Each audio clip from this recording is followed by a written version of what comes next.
In terms of finances, in terms of paying rent, the expenses and stuff, and then we decided to move our factory into the township, which is here in Katlehong. So then we had a break as well in between when it comes to manufacturing, and then we manufacturing again tissue paper as it became in demand again.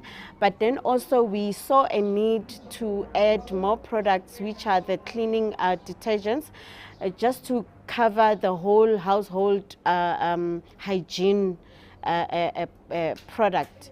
And we thought, why not have our own products that are manufactured by us, so that people can use products that are manufactured by us at good quality, but at the same time at reasonable prices. Okay, our warehouse is in 3015 Vena Street, that is in Spamandla, Katlehong. That's where we are. And you can also get hold of us on all social media.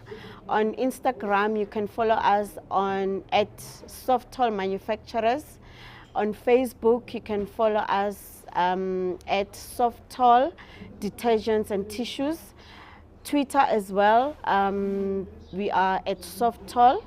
And on WhatsApp, we are on 065-112-3536. That's both our WhatsApp and our direct line. My name is Nompendulo Berry, and I am a township entrepreneur.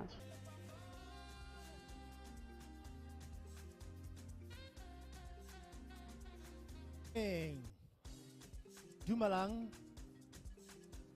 Sanbonan. Hello, my name is Limpopo Mangani. I am the founder of Avedina Digital Printing and Supplies. My business was started last year, 15 November. I remember because I lost my job due to my mental. Can we all please stand up? If you can. Like, be free, man. Put your notes down, no, your bags down, no. Stretchanyana. We're going to have a good time. We're going to have a good time. There's going to be entertainment, education, networking, pitching, giving away money, giving away prizes. Trust me, we're going to have a good time today, right? Okay, so you're free, man. You're free. Hey, why the entrepreneurs, they just stay so? Just relax. All right, so we're trying this. This is the first time we're doing this, right? We're going to play some music. And then when we play the music, we're going to be dancing, but also counting at the same time. This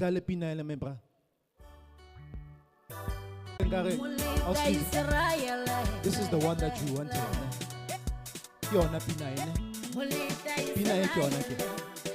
All right, so this song is going to be playing. So while go, it's a countdown to 10. So please, this can't say I don't know how to dance, but it goes later. All right, so 1, 2, 3, 4. Let's go. 5.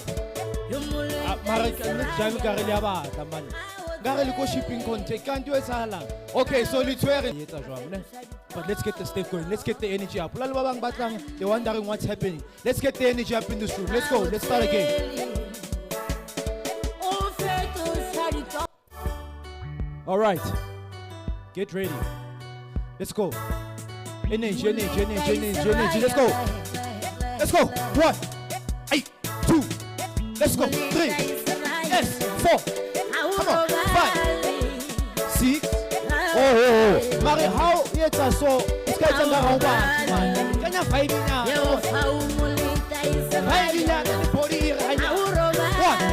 Let's go. 2. 3. 4. 5. Yes. 6. Yes. 7. 8. 9. 10. Yes. Join us for tea. Join us for tea. Join us for tea. Let's go. Let's go. Let's go. Let's go. Let's go. Hey, beke li beke. Join us for tea. Join us for tea. Yes, join us for tea. One, join us for tea. Come on.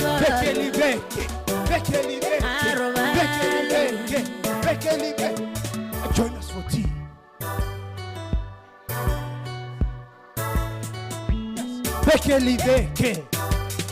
Yes. Yes. Yes.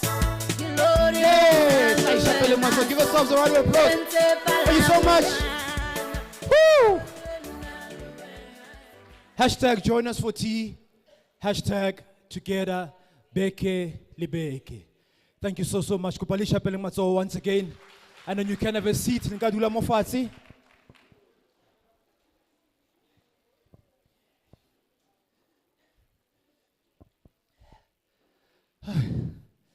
Yo.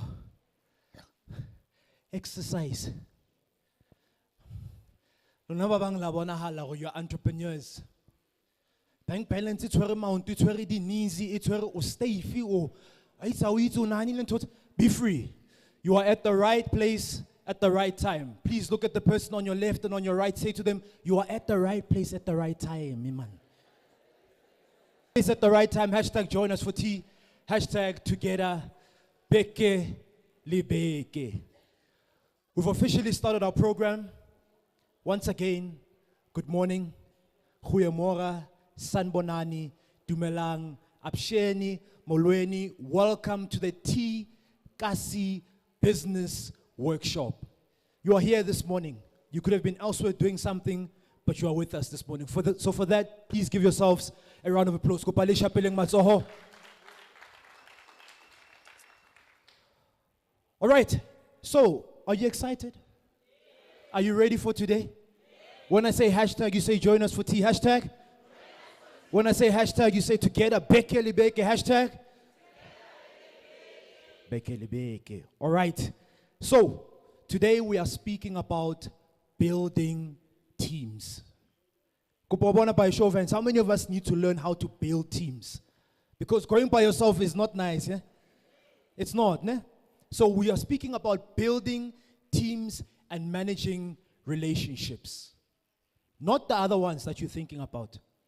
We are speaking about managing relationships with stakeholders. Once again, thank you so much for joining us. We have our online audience.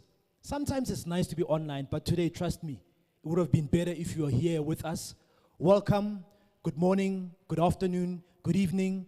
Please tell us who you are, where you're from, where you're tuning in from. And we're speaking about building teams. If you have questions for us, please drop them on our Facebook Live. We love you so much. We appreciate you. We're coming to a township near you. Let's show our online audience, please. Let's give them some love. Come on, come on, come on, come on, come on, come on, come on, come on.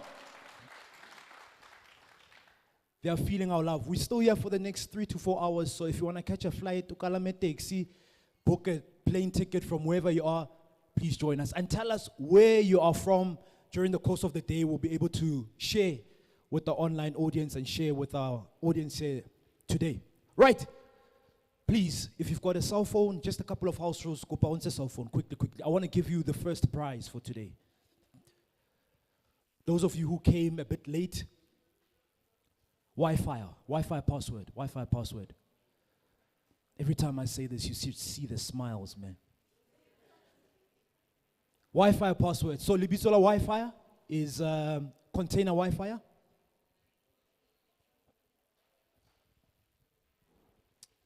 Container Wi-Fi.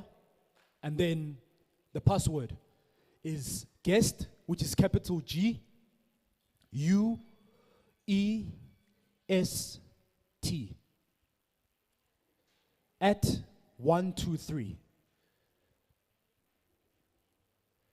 Capital G U E S T at 123. And I've been told that Wi-Fi password is sebetsa fela ha o sebedisa di hashtag tse 2 tsa kajeno. Ha o sa hashtag I sebetsa.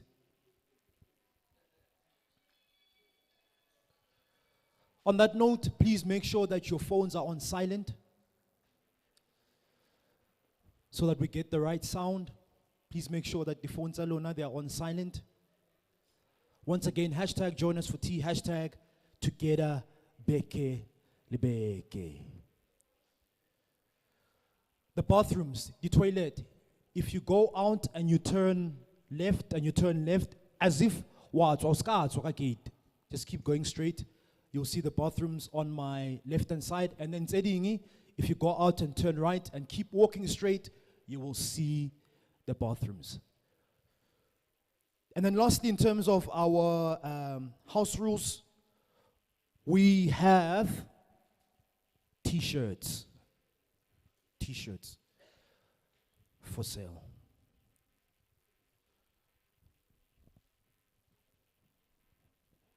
All right, so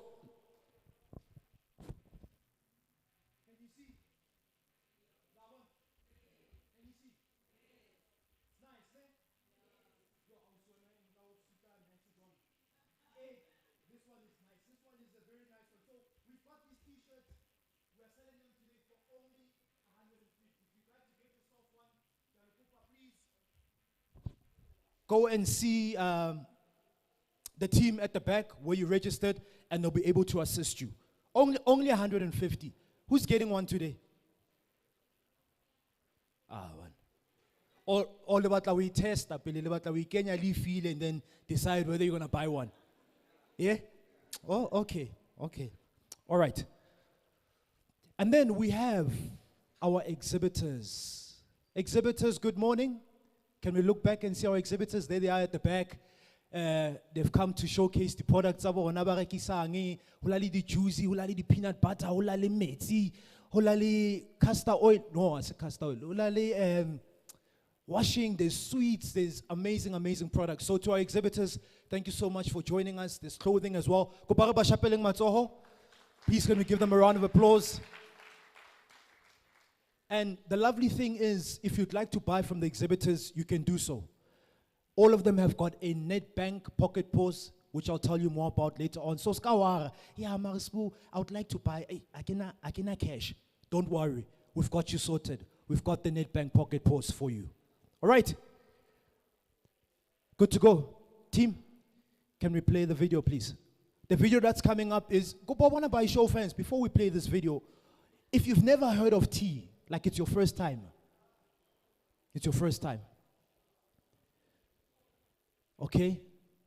If you've heard about tea, Gopawana, I see some familiar faces from Gosesheoko here. All right, for those of you, if it's your first time, welcome to the family. You are now part of the tea family. So, hey, entrepreneurship is tough. I don't know where to go. Hey, it's lonely. You are now part of the tea family. Please let's welcome them into the tea family. Give yourselves a round of applause. So, you'll find out more from.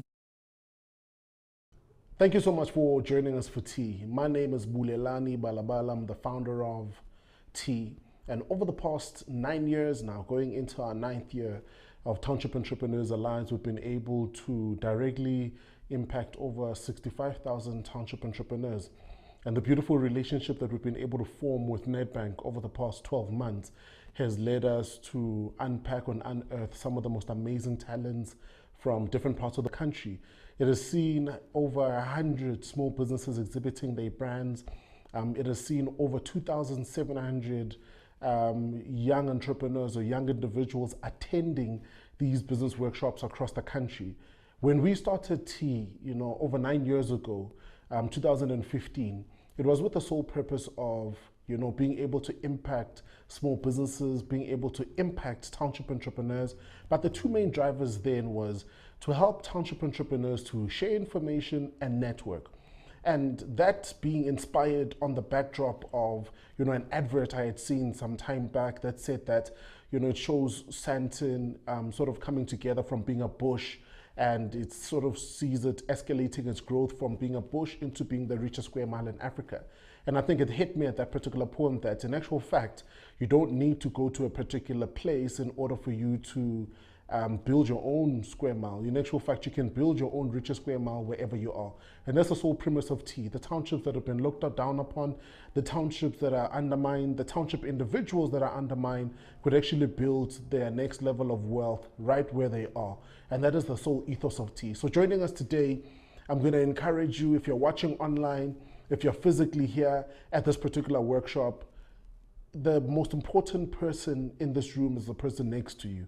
Never undermine them. That's the person who's going to open up your network, because you must remember, we come into a township and we are going to leave. But the people that you then remain with are the people that you have here. And if you build a strong enough network, you might find, Wuti, there's someone here who supplies ice, there's someone here who's got a catering company, there's someone here who runs an events business, there's someone here who's got vans that are either in security or whatsoever, but they are lying idle. And you find that this is, if you're struggling with transport, maybe this is the whole spider web economy. You know, we've often heard of other races or other cultural groups building their own spider web economies. This is our opportunity now to build our own spider web economy. And then the biggest request from us as T is, if you're in this room right now, show us some love on Facebook, on Twitter, and most our biggest brand and biggest support. We are also AIM, and what we are about is supporting brands that really support us. So from your pocket pause to your bank accounts to all your financial services, these are the guys to work with, and this is the bank that really cares about the township economy.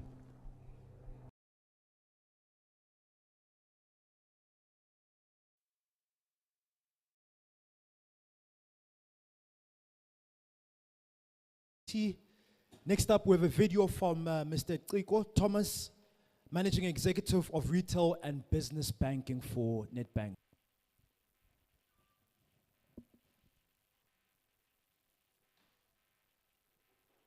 Hi, good afternoon. My name is Ciko. I'm the Managing Executive of Retail and Business Banking at Nedbank. Why is it important for us to support small businesses, small and micro enterprises? Simple.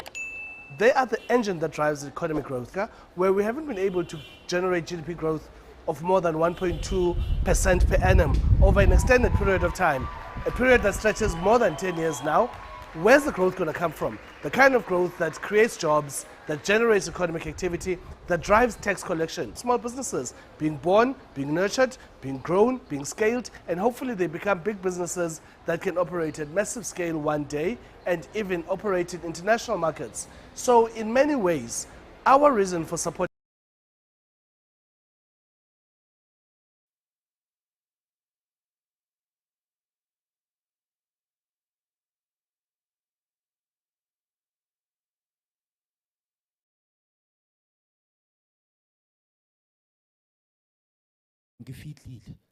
Please let's give them a round of applause. All right, back to our cell phones. Quick exercise. Cell phones out, please. Doesn't matter what it is.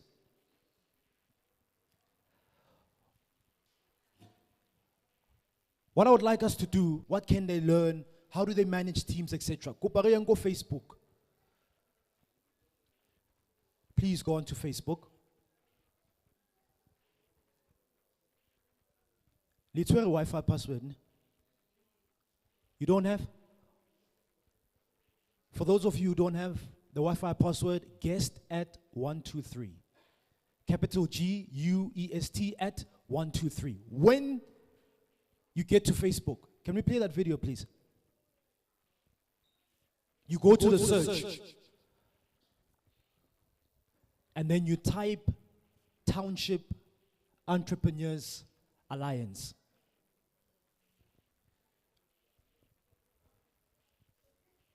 There it is. Can we stop right there? Township Entrepreneurs Alliance. Laibon, do you see it? All right, please go on to that page, the T page.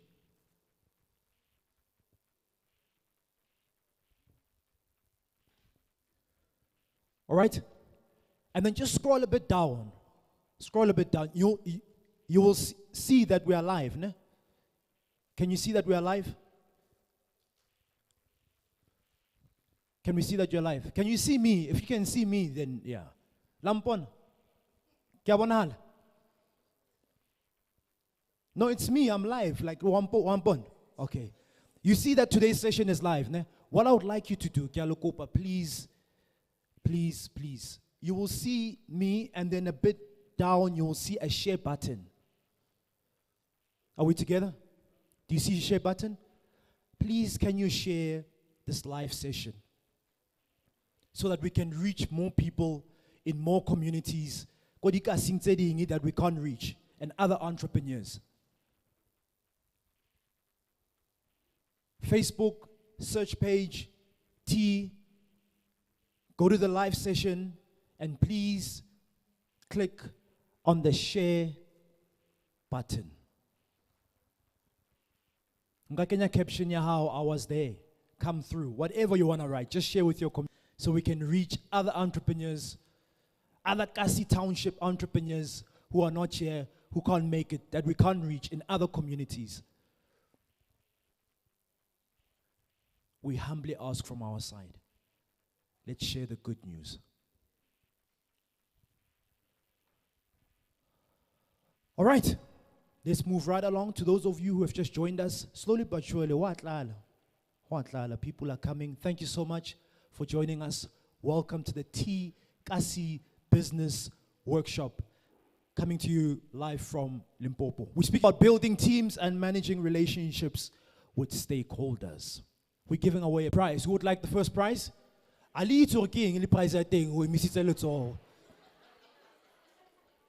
yeah, I know you're an entrepreneur, you're a risk taker, but who will a prize warrior? No. I would like it.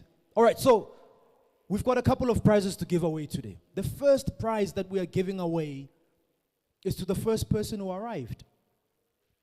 Bonus,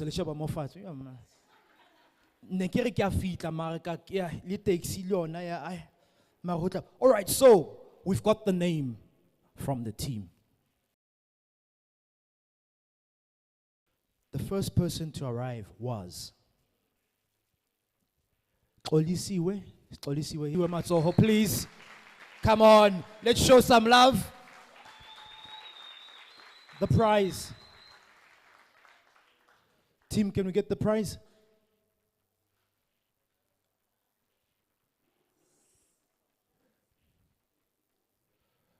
All right, we have a prize that is coming for you. We're also giving away another prize later on. It can be cash. It can be a t-shirt.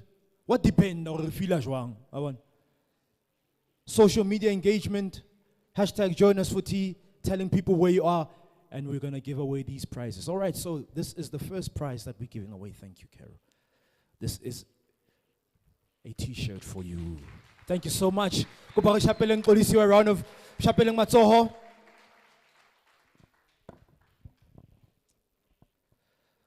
All right, let's get to it now. You totally notebook. You got pens to write on. Let's get to work. Pitching. By show of hands, how many of you, you've been in a position before and someone said to you, my sister, tell me more about your business. Yo. And then can I see by show of hands? No, we are here to help you. Those of you with your hands down, get our pizza and then we are here to help you. So when they say, some of us will say, yeah, but I'm an introvert. But Saturday night, when you have to dance, we are here to help you to pitch your business. When it comes to pitching, understand who you are pitching to. Understand who you are pitching to.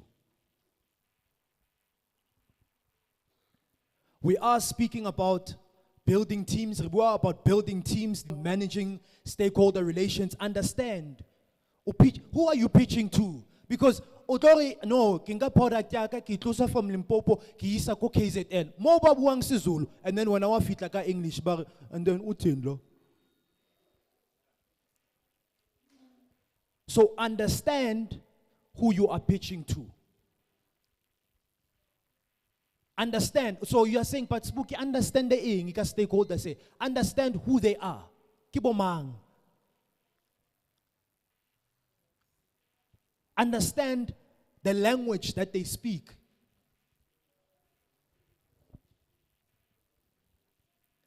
Understand what they are looking for. So if you're gonna go and pitch on net bank, it's only understand or net bank if funda ing. What kind of businesses are they funding? What is it? Sometimes why I keep bank boy, and then you're always getting rejected. Oopsie.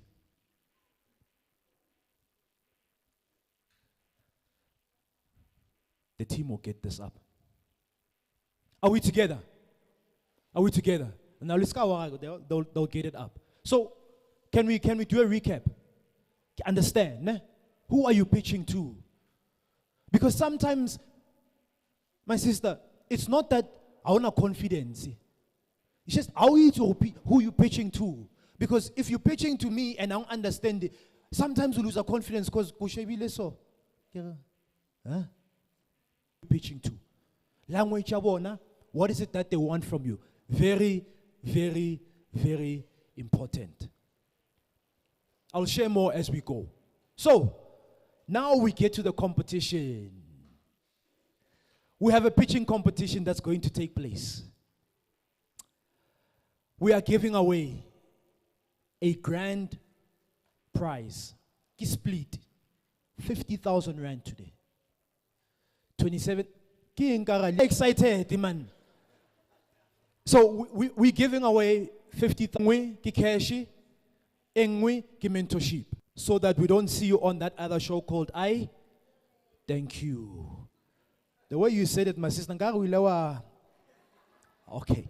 So what we did is that we sent out an email to those of you who have RSVP. Did it say send a 1 minute? Come on, even if you are not Opeli, we're going to give them 2 minutes to pitch their businesses, tell us who they are, tell us more about their business, and then we're going to decide on who the winner is. Ne? Isn't this exciting, guys? Come on, shapelang net banking matsoba, shapelang matsoho, man. Who make this possible? Because you're like, no, man, Joe, like, I've got everything together. I need to buy more equipment. I need mentorship. I need to take my business to the next level.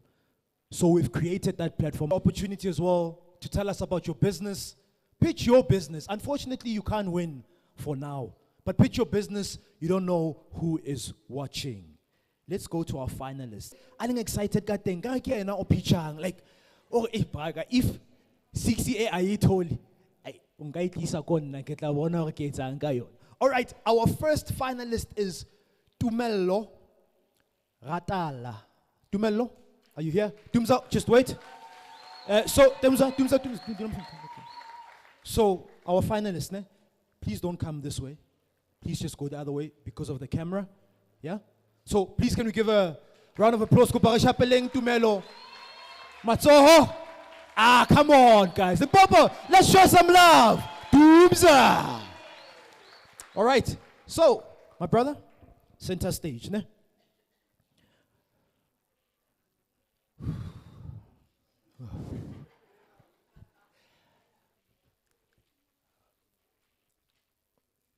Advice. Ubuale batu bako high. Kana kolere go Free State 2 weeks back, someone said, yeah, but speak your language. Because sometimes this whole was like a data. Speak your language. Another advice, kibatu. Even if you're not on stage, just have a conversation. Boo. Have a conversation and pitch your business. Lastly, kitse to the guys, bafethu, if wakhona ushela, wakhona upitch. So, Rutomofa countdown, 3, 2, 1 together. And then his 2 minutes is going to start. When we get to 2 minutes, it's out. Here's your mic, my brother. 1, 2. 1, 2. Right. 1, 2. I check, man. I check over here. Go. All right. Just wait for us to give you the 3, 2, 1. Are we ready? Limpopo, are we ready? Turfloop, are we ready? And in 3, 2, 1, action. At Shinawarana Pavements, we change how people see their yards and how they solve stormwater problems. My name is Tumelo Ratala, and I'm about to share with you good news about my business. Imagine you walked in here and there was no paving. Imagine the dust. Okay, that's fine. Imagine if you walked in here and it had rained and there's no paving. Imagine the mud. Imagine how your shoes would look like this. At Shinawarana Pavements, we solve them. And we don't just do pavement, I should tell you. You see the one you see out there, it's not really nice. But anyway, what Shinawarana Pavements is one for the books, I must tell you. From paving just in small areas at households in our township, to paving the whole street, to paving one of the most prestigious schools in Limpopo, Dendron Secondary School, over 1,400 square meter bricks, we come through and do it for you. But if you want us to buy bricks on your behalf, we still do that for you because we are about convenience, we are about helping people in the township, and we've created employment in the township as well. Over 8 guys work at Shinawarana Pavements. First finalist, he did well. He's very confident about his product. Now I want to know the settings. We'll find out later. Finalist number 2 is Lebogang Moloto. Ladies and gentlemen, please can we put our hands together for Lebogang Moloto. Take pictures afterwards. All right. We'll give her the countdown and then she will begin. And in 3, 2, 1, action. Good morning, everyone. My name is Lebo Moloto from the Real House. Our cleaning detergents such as pine gel, liquid dishwasher, and bubble bath. Our story is that we are young black female entrepreneurs that had the audacity to compete in a male-dominant industry. The problem we're trying to solve is that we have and households that are earning less cannot afford them. So we're manufacturing products that are of high quality, at the same time are affordable. So our competitors may come and refill their products. Sometimes the customers just need a teaspoon of a product, of our soap. So allow our customers to come with their teaspoon because it's what they can afford at the day. So also, how we making money is we have a single stream business. So what we're looking for at the moment is we're looking for adequate equipment because we're in the level of mass production. So that we're also looking for mentoring and extensive entrepreneurial skills from T and its stakeholders. Thank you. Thank you. Thank you so much. Thank you.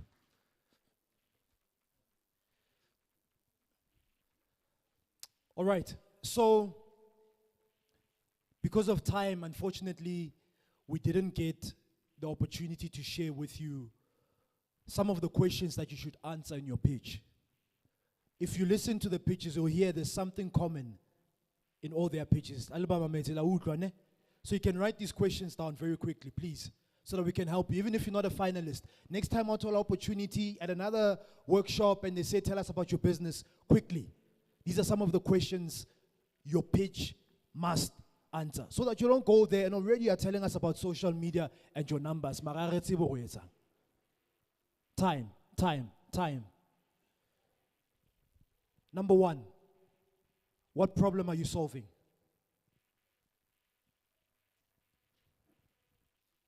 Number 2, what is your unique selling point?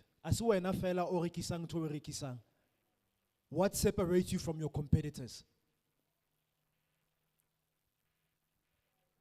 I said question number 1, what problem are you solving? Question number 2, what's your unique selling point?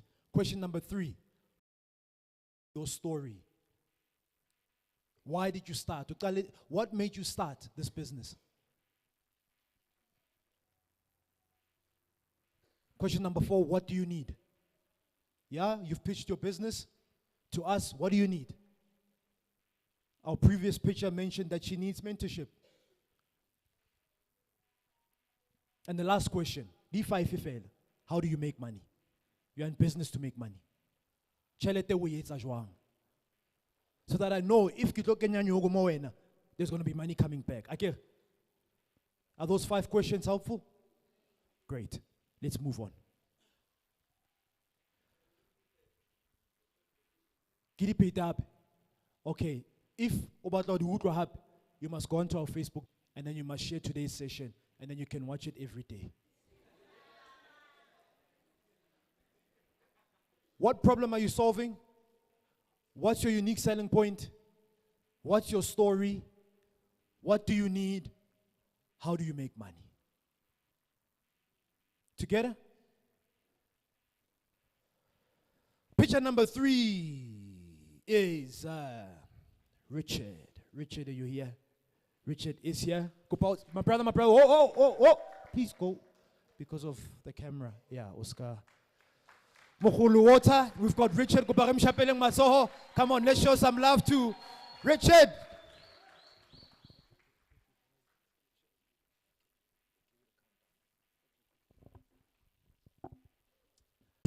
Two, one, action. Yeah, first of all, I think it's quite imperative for me to start off by introducing myself. My name is Tahe Richard Mabetela. I'm a founder working relatively close with the University of Limpopo, Water Labs for water purification, bottling, and we're trying to solve the issue of lack of clean water in townships. Basically, what you need to do with the money, we want to now incorporate the ice cubes production. In our ice cubes production, what we want to do is that we want to now produce cubes or tonic. Yeah, that's basically what we want to do. Like we want to. So that is, with the money, obviously, it would help us to just bring more machineries into the factory. The factory is based there. It's 100% a constructed company. We just need more boost in terms of financials, something like that. Thank you very much. But the time is. So yeah, we just need money to just enhance our factory. We have currently we are sitting at 250 less social ills within rural communities. We generate revenue by selling our products and services to small and large-scale livestock farmers, and through subscription through our digital mobile app, which is available on Google Play Store. And what we need this money for, it is for installation of 3-phase electricity, which is our main problem at this stage because we were using single-phase electricity and most of our motors exploded. So that forced us to adopt 3-phase electricity. And if we are able to create further employment opportunities and our youth will get more employment and also generate revenue, net banking will also have customers who open bank accounts with them. They make money, we make money, all we make money. So it's about making money.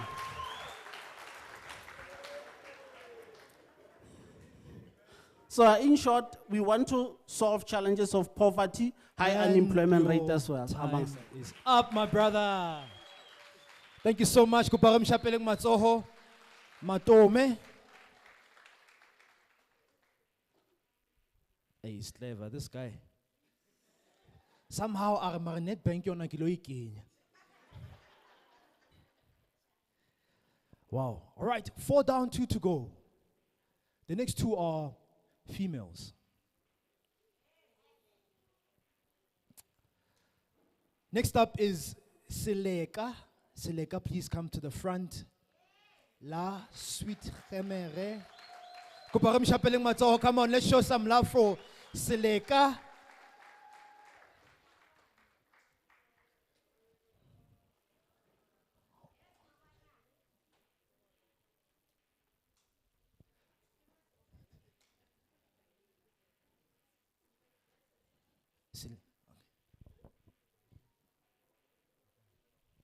All right, apologies.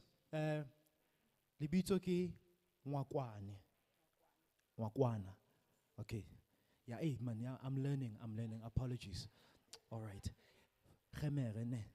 Oh my goodness. All right, let's show some love. Let's go. And in 3, 2, 1, action. Are you looking for a drink that will quench your thirst while getting health benefit? A drink that will take you back to your roots? Well, I've got great news. La Suite Khamer. It is an old African drink that was mostly consumed in ceremonies and family gathering. It has that taste that takes one back to the old good memories that they have shared with their loved ones. And it creates a memorable experience to those who will be drinking it for the first time. Most often people, when they drink it, they're like, wow, I miss my mom. This reminds me of my grandparents. Those who will be drinking it for the first time today, next time when they drink it, they'll be like, wow, this reminds me of Tia that happened in Turfloop.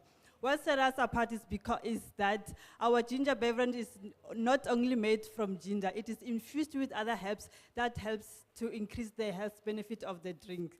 What we need is a water filtration machine, because for now we are buying. If you get the machine, I'll be able to at least hire one more person who will be able to operate the machine and will be reselling the water to the community.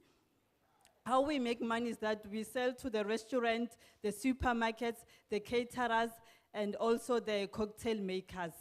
Ladies and gentlemen, I'm Ngakwana Silika, the director of Thabo Silako Empire from a small town called Snobarwana. I'm reachable on 060 6666 303. Thank you.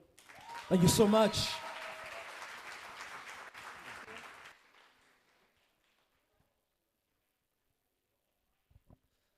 All right, thank you so much. We have our last finalist.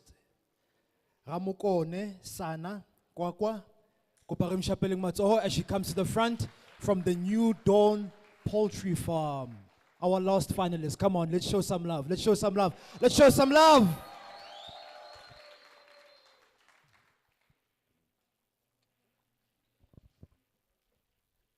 All right, this is the last one. Let's go. One in. 3, 2, 1. Action. Director of the New Dawn Poultry Farm. I'm 23 years of age. I'm a full-time farmer and a full-time student at UT Polokwane campus. Our journey started back in 2020. We started with only 100 chickens. Now we're able to do 1,000 chickens. We started, in 2020, we started introducing layers into our brand. So when we started our layers, we started with only 60 chickens. Now we have 240 chickens. The aim is to create employment. The aim is to develop the skills of our people. With the New Dawn Poultry Farm, we want to mentor our youth to be interested in farming. The aim is to also make education fashionable and farming fashionable. What we need with the money, we need to expand our production. We want to create employment. We currently have a supply agreement of 300 boxes weekly. So currently we are facing to meet the demand because we don't have enough stock to supply our supplier. We are only supplying 20 boxes weekly, of which is so little for the supplier. And our unique ways of selling is we have made social media our market. Instead of sharing the jokes and doing all the unnecessary things on social media, we chose to use our social media as our market. We have a large followings, our Facebook and TikTok. So I see myself as an inspiration to youth because I started my farming killing a student and I don't have any background in farming. I make sure I'm successful in my farming. Patient, and also I make sure the studies while doing both. So I also want. Okay. Your time is up. I'm sorry. I'm really sorry. I'm sorry. Congratulations and well done, ladies and gentlemen. Let's give our finalists a round of applause.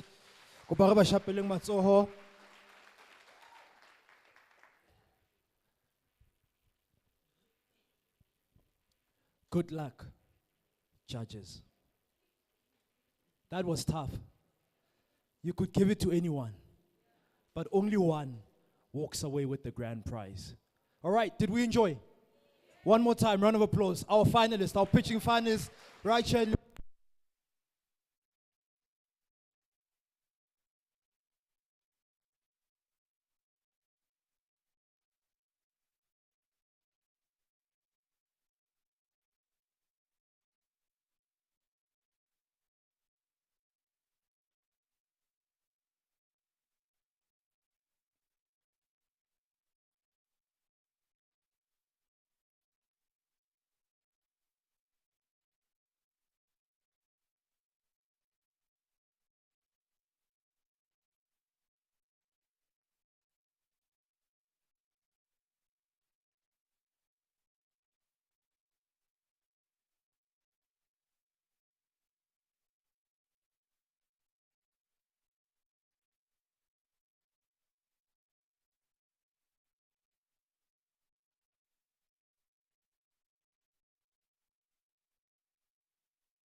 So when you're building teams, you look to find but who are good at what you are not good at. So you can focus on what you are good at. Hashtag. Join us for team. We back. We back. All right. We back. We back. Let's give our team the generator. Leona ifile abon supporting yana. Tari chapeleng matsoho Leona generator.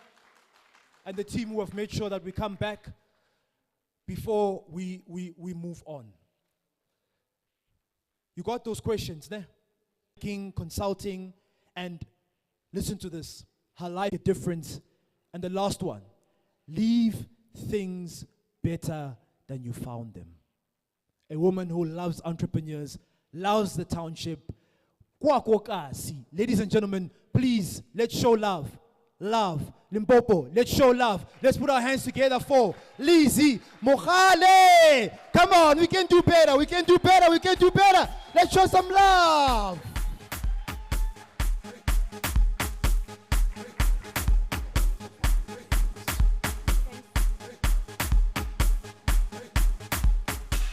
Turfloop Mankweng, how are you doing? Nakin lang ngwana wa moraye.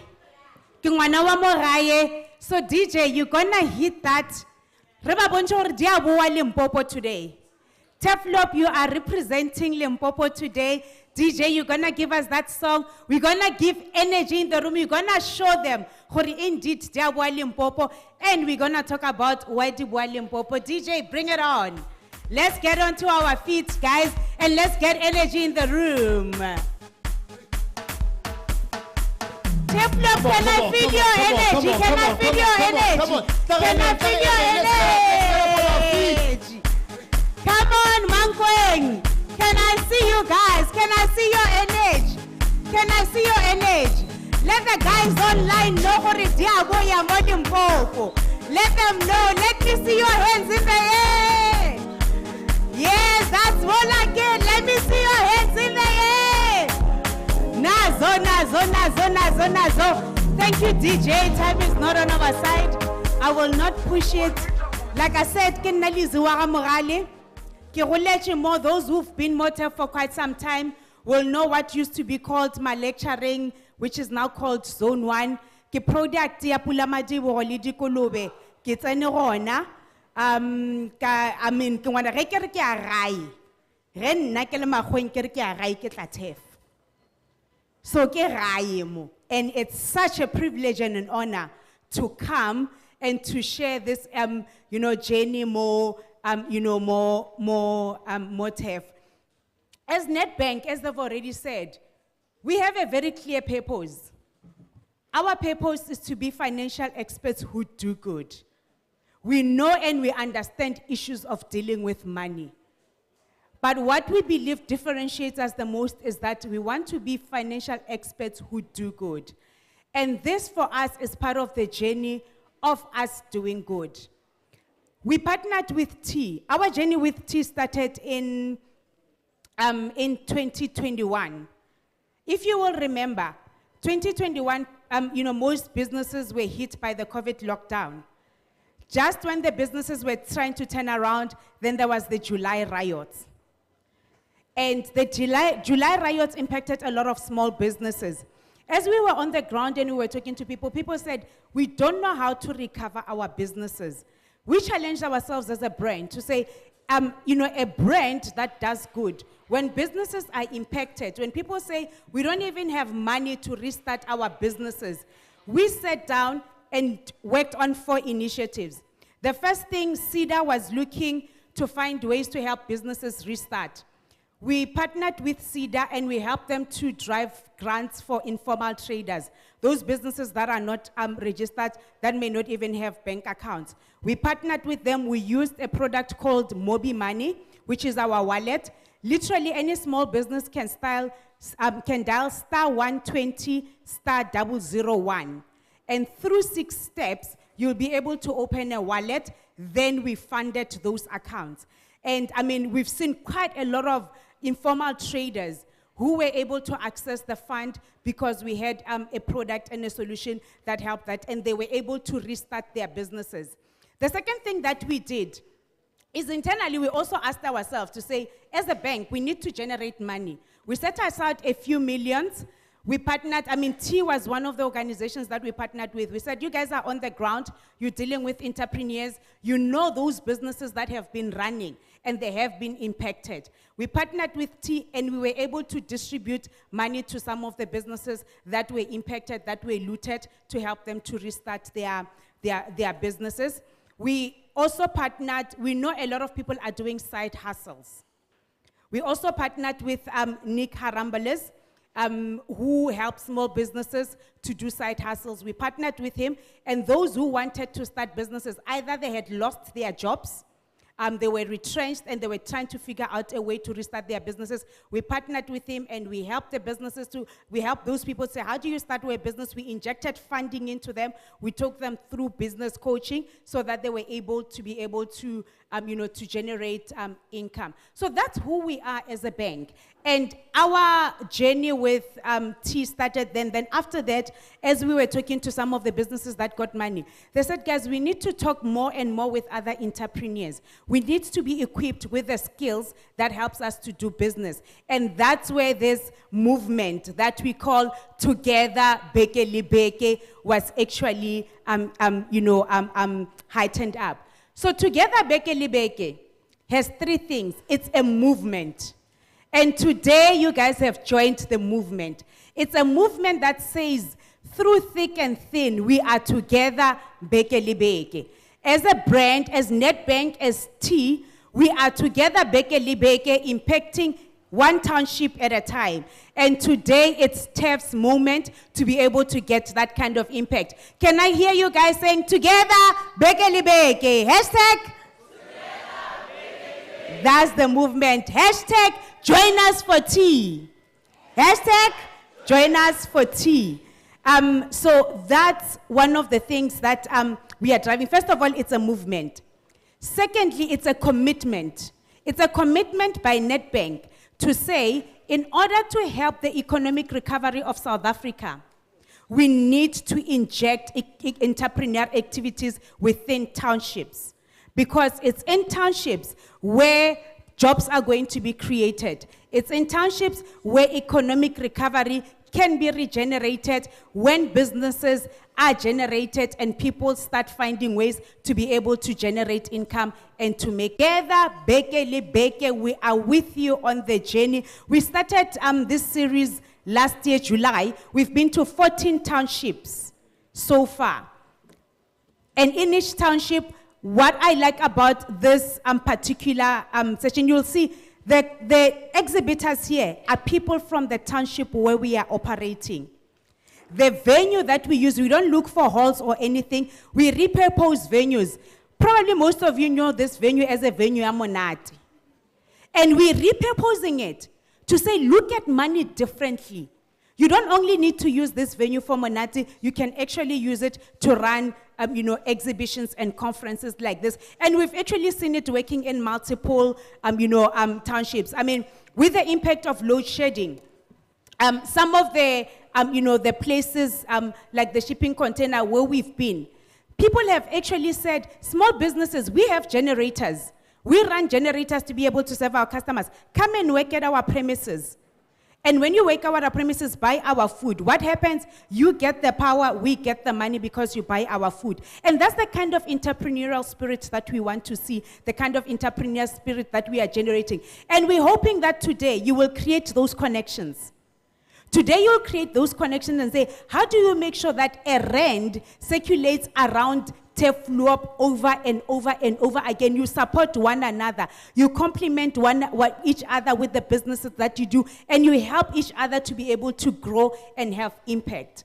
I mean, we are next to University of the North. We cannot afford to have, that's why I liked one of the pictures here, who's a student, who's running a business. We cannot afford to have students who go to universities to go work. We need students who go to universities to start their own businesses.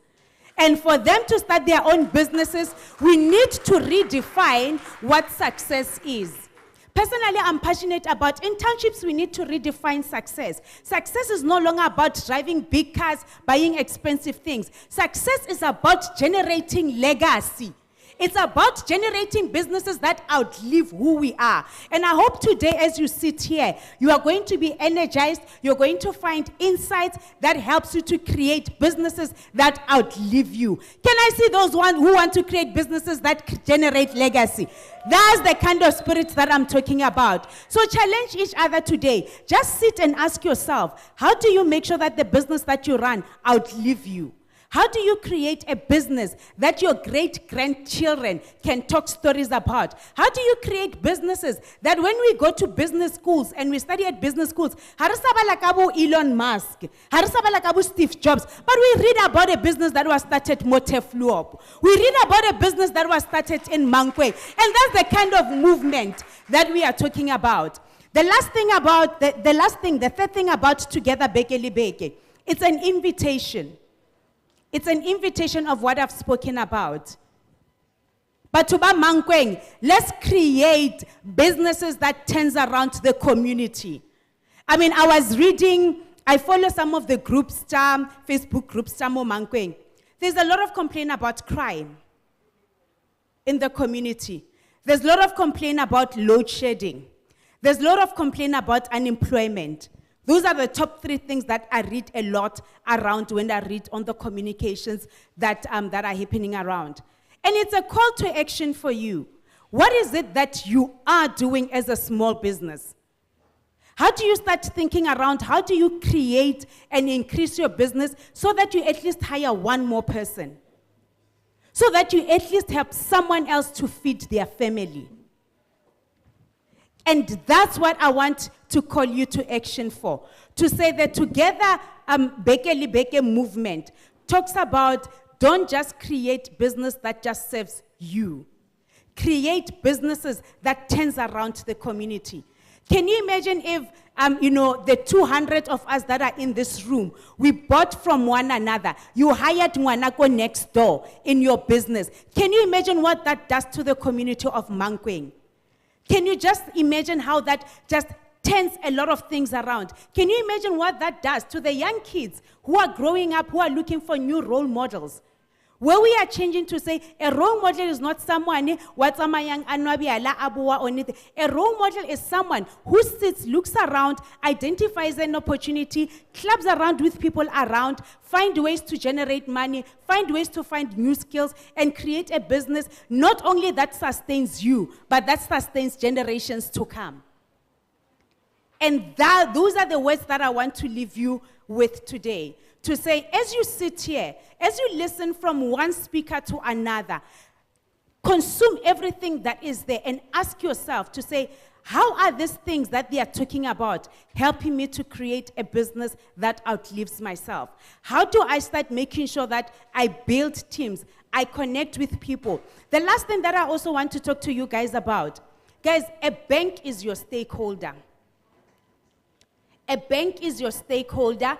Treat a bank as a stakeholder, not something that runs away from you. As you can see, we're also challenging ourselves as a bank to say, how do we start doing business differently? How do we start understanding the challenges that small businesses on the ground are facing? And what is it that we need to do differently? Things around, pocket pause that we talked about.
Products. We have delivery speed.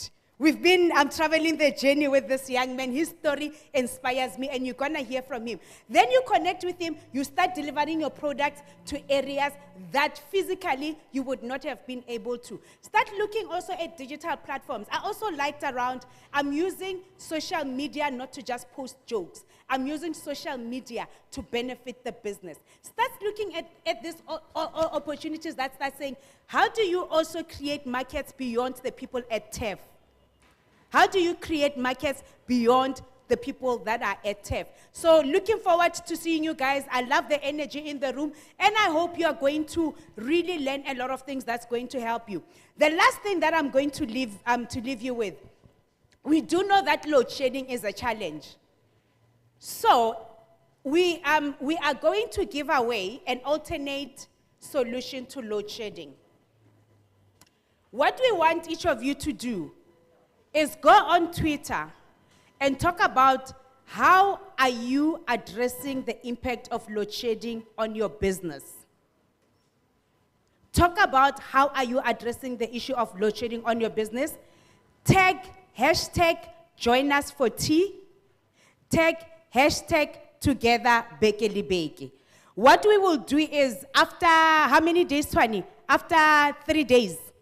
After 3 days, we're going to scroll through through Twitter, and if we find your post that's been liked the most, that's been retweeted the most, we are going to give you an AVO voucher where you choose either a generator or an inverter that helps you to run your business during load shedding. Because we are here to solve the day-to-day problems that exist in the market. I would also urge you, probably I think Bulelani will post it on Join Us for Tea. Look, check out a report. We did a report to understand the impact of load shedding on small businesses. And it was quite interesting to understand the impact, but what stood out for us the most is the workarounds that people were doing to be able to address load shedding. And the reason why we're asking you to share how you're dealing with load shedding is so that other businesses like you can learn from you, and you can also learn from other businesses around how to address and deal with load shedding. Like I gave you an example. A venue like this can say, guys, we have a generator. Come and work at our premise. And this is how we can exchange value. You get access to power. This is how you can also give access to us. How do you start thinking around doing those things as a community? And posting that online, you're sharing it with other people. You'll also be learning with other people. And one lucky person will get that generator or that inverter. So ask your friends, ask your clients to like your post, ask them to retweet your post, because we'll choose the business with the most likes and the most retweets, and we will get that AVO voucher for you, and we'll deliver the solution. We'll get our energy expert to sit with you, understand how much energy your business uses, what's the right solution for you, and we'll get it for your business so that you start running your business. Enjoy the rest of the day. Quite a privilege and an honor to be with you here. Let's generate businesses that leaves a legacy. Mankweng Turfloop, are you guys in the house? That's more like it.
Pay them. On time. No, but you see, the thing is, before we bring on our next speaker, if 1, 2. All right, we're back. If you understand people and you know how to work with people, and sometimes by understand that we're an entrepreneur. Sometimes you've got suppliers and customers that haven't paid you. Sometimes at the end of the month, cheleta again. But if you can communicate and understand people and love them and appreciate them and be honest, I never gain a but I promise you, 5, it's okay. Love them, appreciate them, and when you're honest with them, you value them. How was your son Neti? You value them. We are talking about building teams. Let me bring on our next speaker from the NYDA, Moscow. Are you here? Moscow from the NYDA, are you here, my brother? Are you here? Moscow, is that you? Is it you, my brother? Eh? Oh, yes. Okay, because why am I like a show? Ladies and gentlemen, please, let's put our hands together for Moscow from the National Youth Development Agency. Come on, Tarim Shapeleng Matoho. Tarim Shapeleng Matoho, let's show some love. My brother?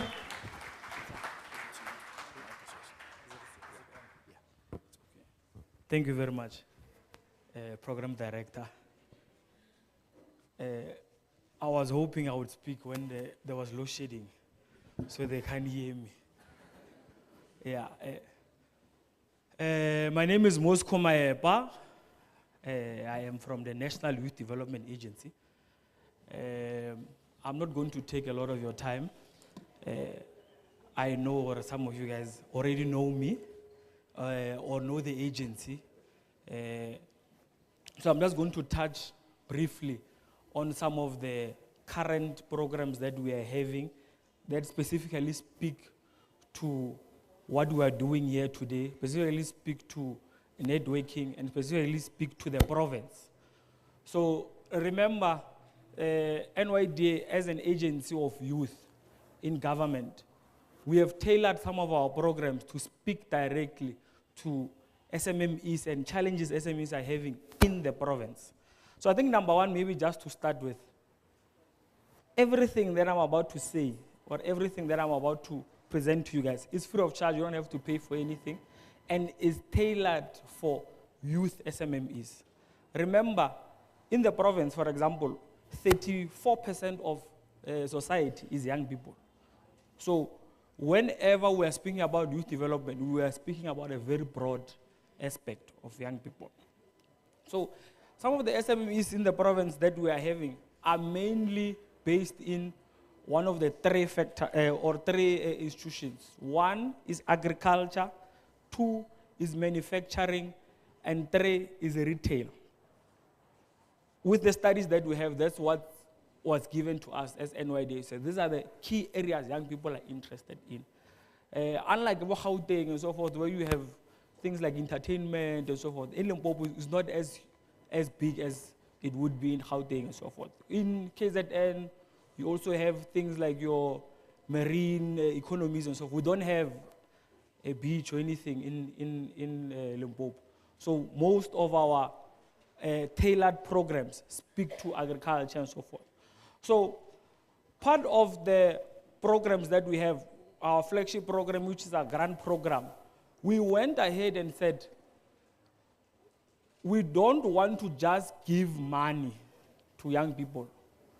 So part of the programs that we're having, we partnered with something called Land Bank. I spoke to a farmer earlier on who's part of you guys who wanted to have a fencing and so forth. So I told him to come and meet us at the office.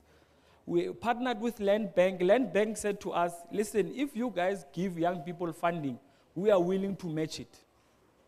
We've opened the program. It's been running for 1.5 years now. Sadly enough, some of the applications that we've been getting are very limited. We've been saying that these opportunities, especially for young people, if you don't take them, there's nothing we're going to do. We have to return back the money. Last financial year, we only had, I think, 10 applications in the whole province. I think this program is up to R1 million. We take out 500,000 and the land bank took out 500,000. We said this funding is only for farmers in Limpopo. Still, we are going to open it again this year. Our financial year just started now in April, so we're going to open it again. On top of that, we have went further to say, provincial government, what are you doing to support SMMEs? We have benchmarked with KZN and Mpumalanga. Mpumalanga has put aside 400 million for youth SMMEs. Same with KZN. So we said to the provincial government, what is it that you can do to assist youth SMMEs? The DG said to us that, listen guys, now I don't have money, but what I can do, I can give you 30 million rands. So the DG gave us 30 million rands for the space of the next 3 financial years. We went to our CEO, CEO said, I will match it. So we also have funding put aside only for the province. Applications were open, they closed last month. So, so we went back and said, listen, can the application continue to be open until at least end of June? Yeah. So the applications, as I speak to you, they're open right now. Yeah. We launched it in March. It's called the Limpopo Youth Fund. Yeah. So you can just simply go on our website, something called ERP. You go there, and then you just click on Limpopo Youth Fund. This is the fund only for young people in Limpopo. Last time I checked, I think the majority of applications came from Vembe district. So I don't know, maybe young people in Capricorn are fine. So, okay, you're not fine, eh? The application is there for you guys. So on top of that, what we have done, we've also partnered with, I have 2 minutes left. Ne? Yeah, I have 2 minutes, no, I'll be done. UIF, you know UIF, ne? The program director asked if some of you guys have employees. I hope they are paying UIF. So what UIF has done, said to us, listen, we also need to assist. So UIF has given us a lot of money. I think they've given us some close to 800 million nationally. They are there to fund SMMEs that have young people that are paying UIF. So if you know that you have employees that are paying UIF, come to us, there's opportunity there for you guys to access that money. Applications are still open. Remember, with young people, COVID-19 was not the only pandemic that affected young people, program director. We have a second pandemic that is ravaging throughout our communities, which is called laziness. So young people, majority of them, when they get hit by this laziness, they can't feel it. It just happens. Yeah. So I'm happy that today I'm with young people that got the vaccine for that pandemic of laziness. They are here to receive information. They are here to receive the correct things and interact. So on top of that, when coming to networking, we have something called market linkages. So what we do as NYD, remember we interact with different businesses. We know, for example, that Richard is selling, 1 minute left there. Richard is selling water, and Lucky has a catering company. We, through market linkage, we link the two together, and through mentorship programs, free of charge, mind you, we pay the mentors. So if you don't take the opportunities, it's up to you guys. So our offices are here in town, it's not far. Last time I checked, taxi was 30 rand, ne? 26, okay, 26. So if we have 26 rand, come to town. By the way, we have free water there. So you can come and drink. We have a generator also. You can charge your phone. So come through free internet, interact with us, opportunities that are there, then we'll take it further. Thank you very much for your time, ladies and gentlemen. Thank you so much for that.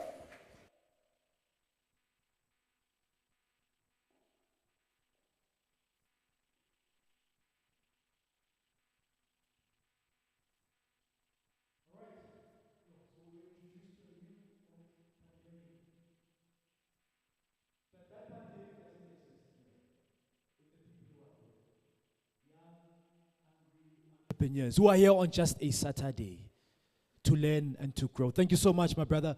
Young people, let's make use of these opportunities. That's why they exist, the NYDA, right? Next up, we have Mpo Mashita, an entrepreneur, speaker, and radio host.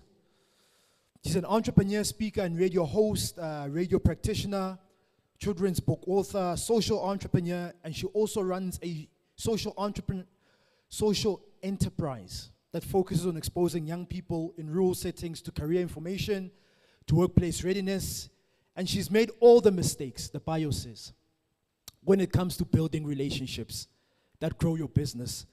And she's the relevant person to talk to on how we nurture relationships that can benefit your business. So Buakamut, who has gone through, made the mistakes, and she will tell us how not to make the mistakes that she made and how we can grow those relationships.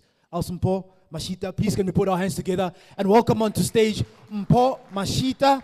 Come on, Wangari energy, man. Come on. Let's get the energy back up in this room, yeah?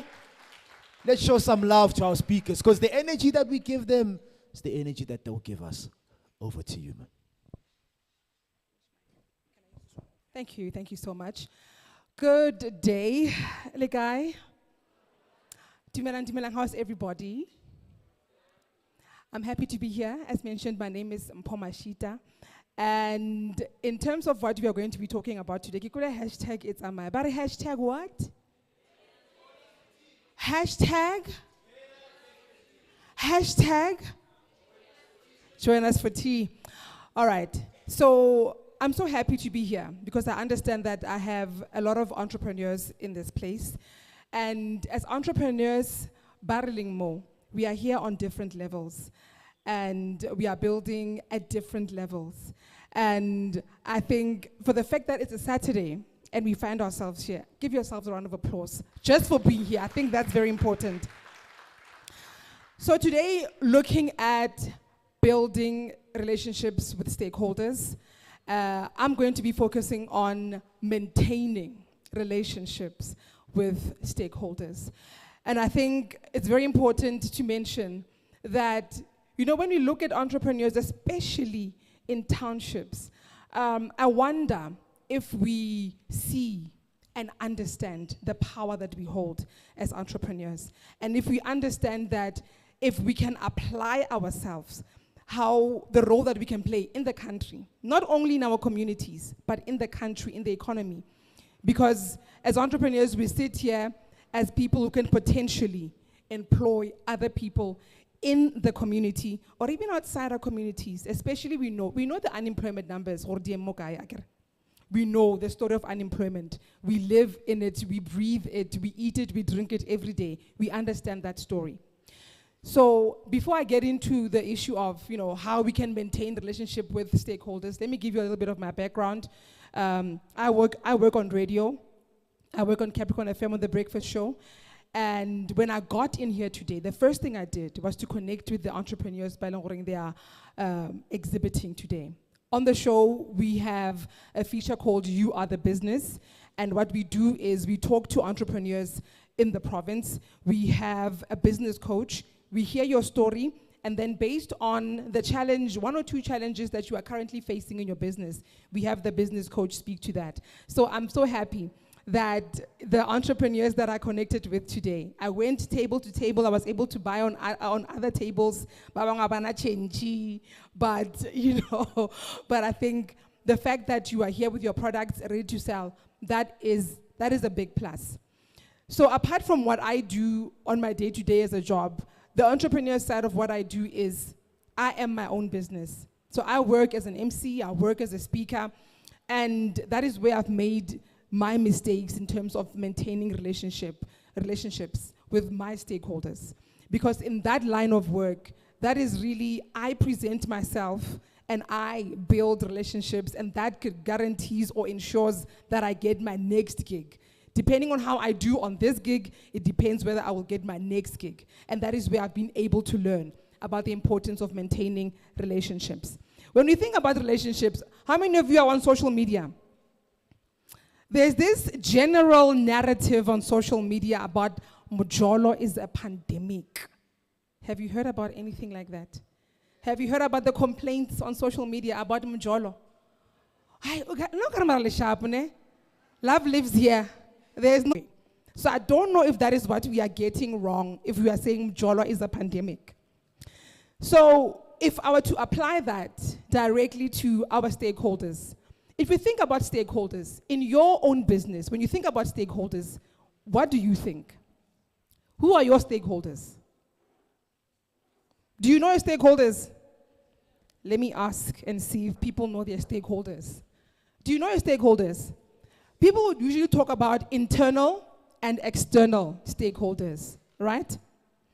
I can give you an example. You can think of employees as your internal stakeholders. You can think of, someone mentioned SARS earlier on. You can think of government. You can think of the private sector. You can think of institutions like your banking institutions.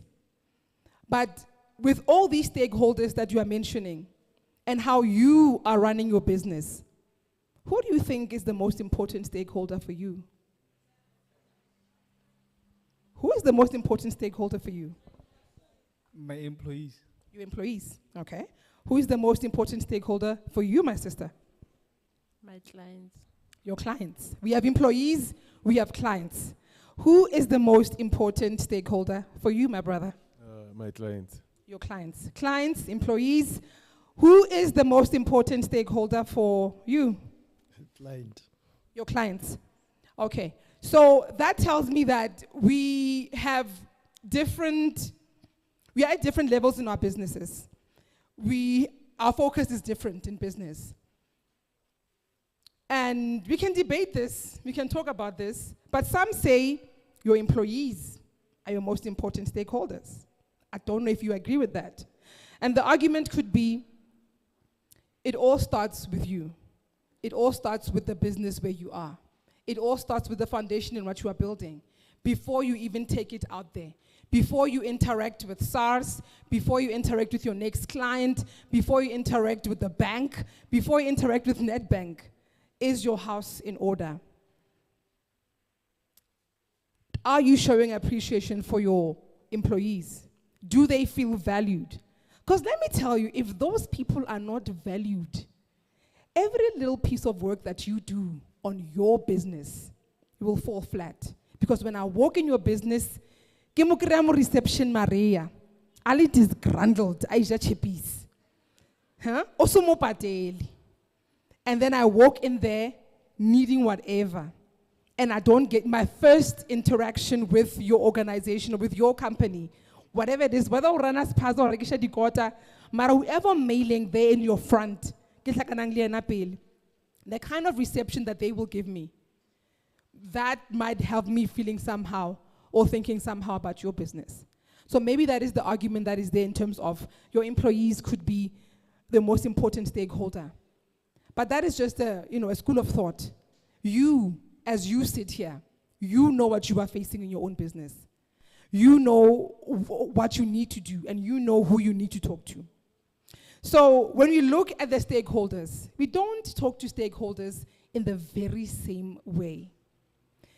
Because as much as you have your employees and you are catering to them, you have your external stakeholders.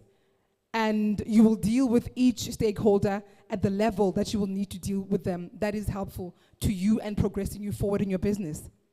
So I would like us to look at, the points that we can look into when we are trying to maintain a relationship. And once again, I can even go and tie it back to that Mjolo is a pandemic concept. So in the process of maintaining a stakeholder relationship, number one, it's for you to ask yourself whether you are on the same page with the stakeholder that you are dealing with. Are you on the same page? And that can mean many things. First of all, industry compliance. Are you compliant in the different levels that you need to be compliant in whatever industry you are dealing with? If you are dealing with water, if you are in farming, whatever it is, you know the compliance that you need to deal with. Are you compliant in that? And integrity, honesty, and transparency. If you have investors and they want you to take out your books and they want to look at your finances, are your finances cooked?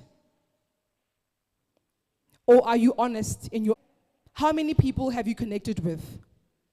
How many people have you told about your business in this room? Because you don't know who I know. I could sit here and I could have access to someone in a room that you would like to get into, but you cannot necessarily get into. But I can get in a room where your name can be mentioned, and that can elevate you further. So do not take advantage, do not look down on the people that are in this room, because the people in this room can connect you to the next level. In the community, are you aware of the different media platforms that can elevate you? Are you aware of the community radio stations? Are you aware of the community newspapers that you can take advantage of? Like I said, I'm from a commercial radio station in the province. And when I walked in here, I was asking numbers from the exhibitors to say, there's this show, you can get promotion, we can talk to you, we can do this, are you interested? So it does not have to be at the SABC, it doesn't have to be at Capricorn FM, but here where you are, do you know your community radio station? Do you have a relationship with them in promoting your business? And one other thing that you need to be looking at as I close, social media as a tool and a platform that can be used for you to engage your stakeholders. How many of you are on social media in terms of your business? Not even on a personal level, but your business on social media. And with your business being, thank you for that, with your business being on social media, what kind of content are you putting out on social media about your business and about what you're doing? And are you making sure that it is breaking out of Mankweng into the country on a national level, on a provincial level, even at that level, and then at a national level, and who knows, at a continental level? I don't know if you were able to hear what the speaker from Nedbank said. She said that she searches, in the past couple of weeks, she's been searching the community forums on social media, trying to get an understanding of what happens in the province or in Mankweng area particularly. And she was able to identify and say these 3 issues are problematic for entrepreneurs in this area. And I don't know if you heard the price that she was talking about, the generator, to say if you are active, you use the hashtag, after 3 days they're going to be checking, there's a generator. And I'm sitting and I'm thinking, that's a stakeholder that is interested in you as an entrepreneur and coming to your level and seeing how they can benefit you. They are looking, they are listening to what is happening in your area, and they are coming up with solutions to match the challenges that you are facing. You and I don't know how many other organizations, either from government or private sector, are doing social listening. They are searching, and they are looking for certain entrepreneurs or certain solutions. And you have the solution. You have the solution, but you are not putting yourself on a platform like social media, where you can be able to attract another stakeholder to add to what you are doing. So before I leave, I'd like to challenge you today. Get on social media. Usually they like to say, if you feel overwhelmed by social media, they like to say Facebook is the village, because Facebook is no longer as cool, it's no longer as that. But I know that Limpopo lives on Facebook. It is what it is. TikTok is cool. We've got great creators there. Twitter is cool. All these other platforms, LinkedIn, amazing.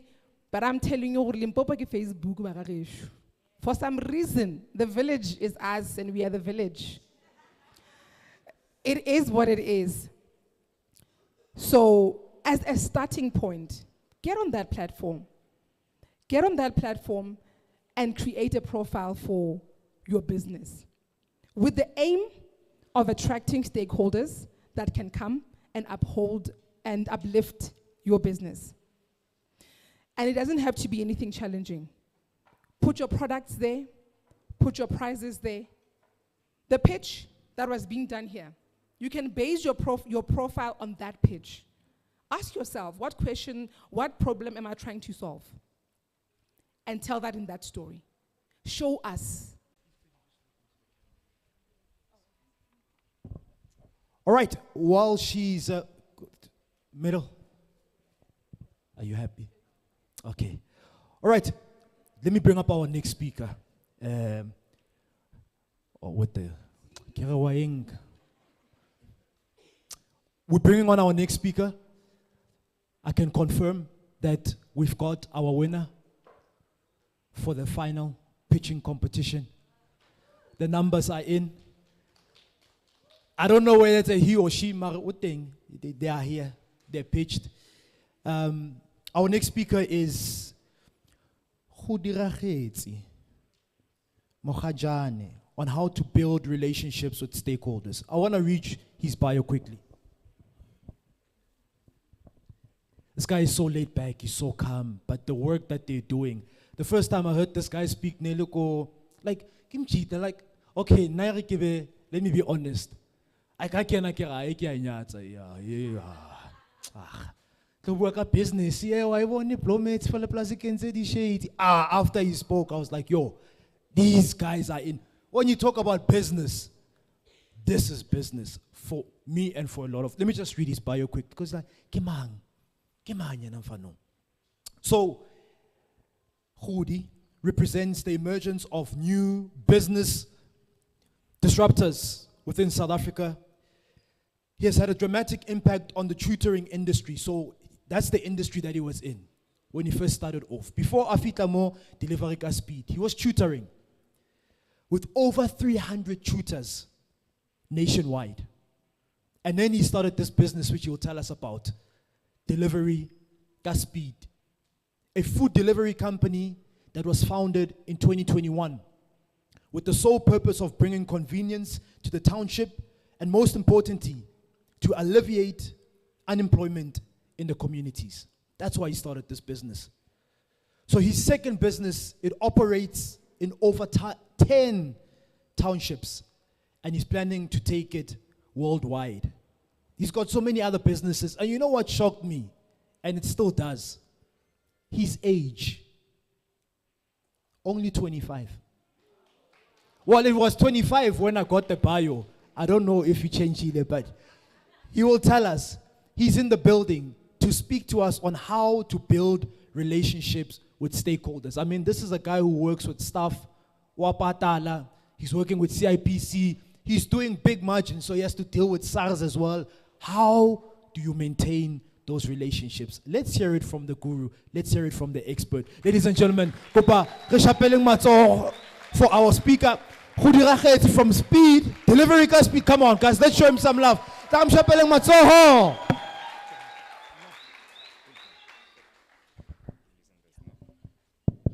Cool.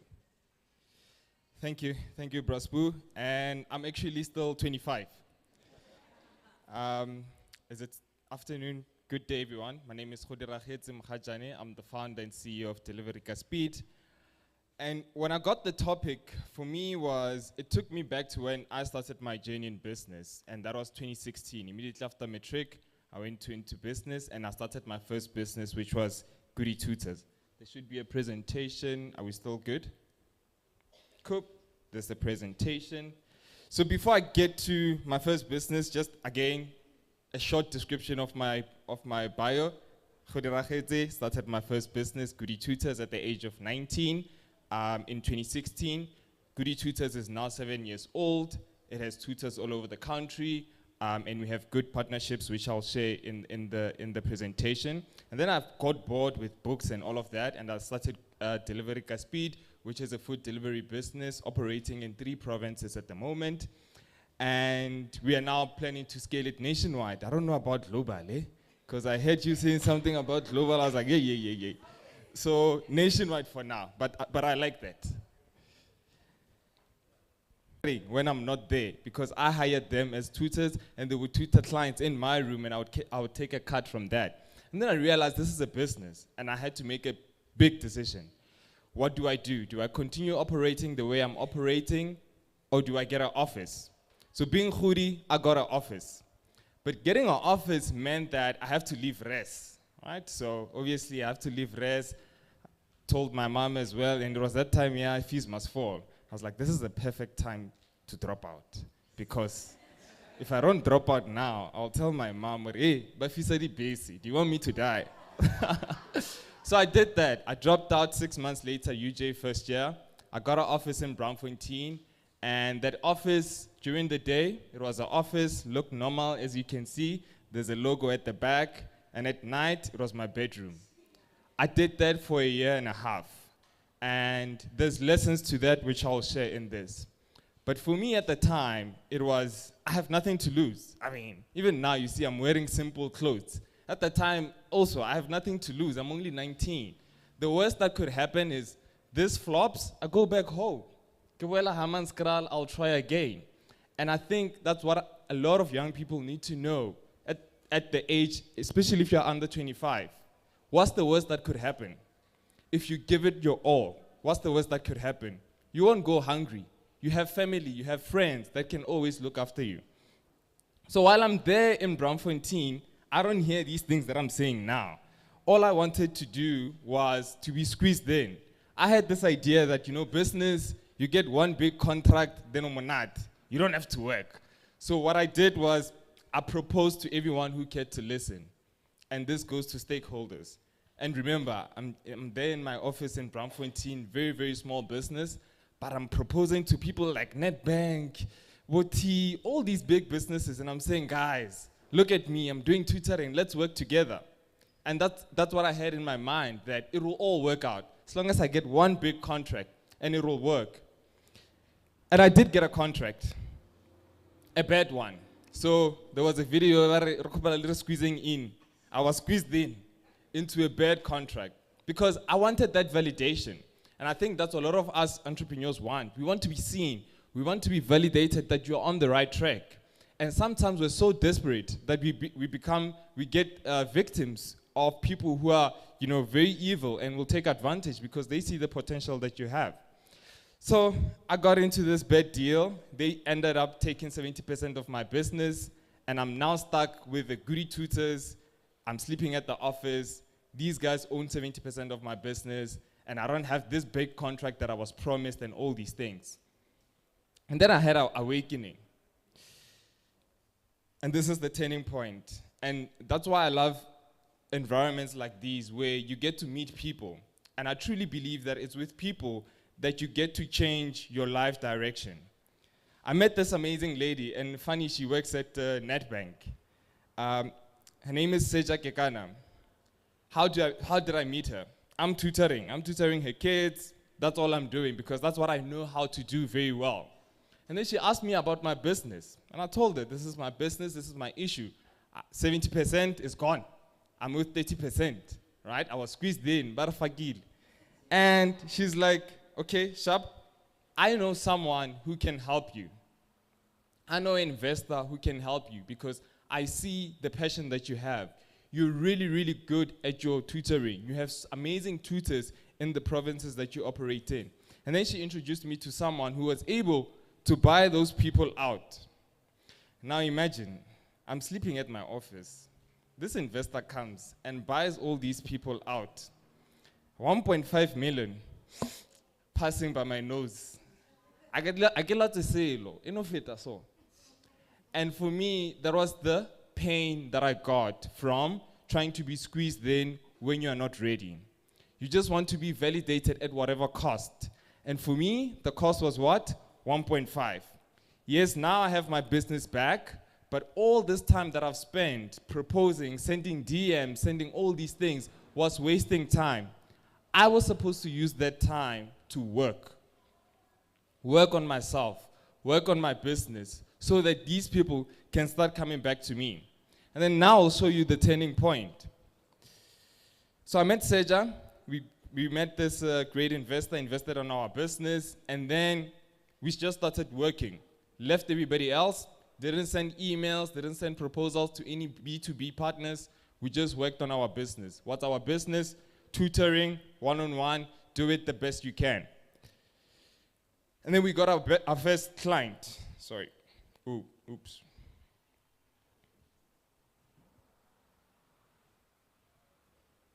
Okay. And then we got our first client, which is one of the best football clubs in the country, Abakosi, Kaizer Chiefs. This was our first client. And I'll tell you the story of how we got this client. So it's COVID, doing tutoring. Kaizer Chiefs have a football club, obviously for young people that are still going to school, but they can't go to school because it's COVID. And if Kaizer Chiefs gets infected, all the players will not play in the league. You remember how bad it was? I mean, there were no people living at the stadiums. So they need an in-house school. And guess who's there? Goody tutors. But how did we get this contract? Did we send the proposal? No. We tutored the kids of one of the executives, right? Yeah, you'll say it's connections, it's what. But they saw how good we were with our work. What's our work? Tutoring. Just focus on what you're good at. And these people will come to you because they want to show off with you. They'll take you and say, you know what, we have this company.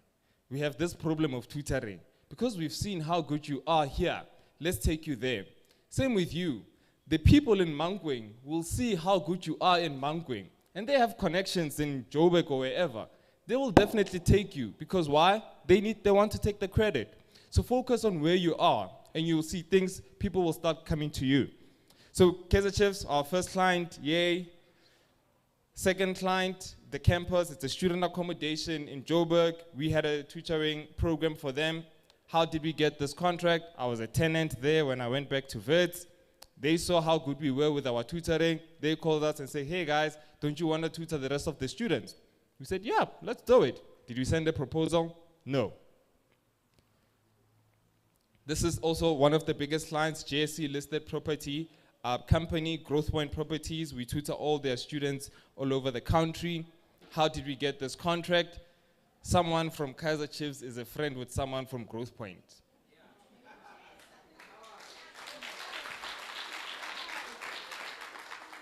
Did we send a proposal?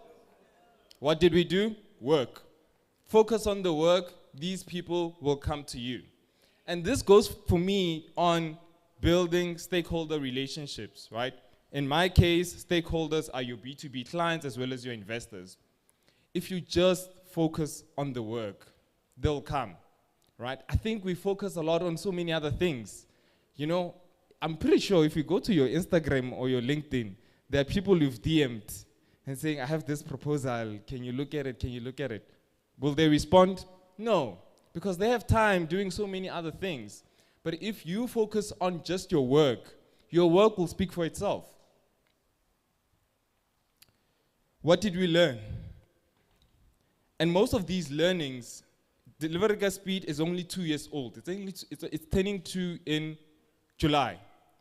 All these learnings from Goody Tutors since 2016 have been brought into Delivery Speed. And that's why Delivery Speed has been able to grow at a fast pace. People are like, hey, why Delivery Speed? So it's only 2 years. But people don't know, in 2016, the founder slept in her office. In 2019, I won at 1.5, if it is so. All those lessons made sure that we don't repeat them at Delivery Speed. So the first lesson was, focus on your grade. When you're in grade 1, for you to get to grade 2, what must you do?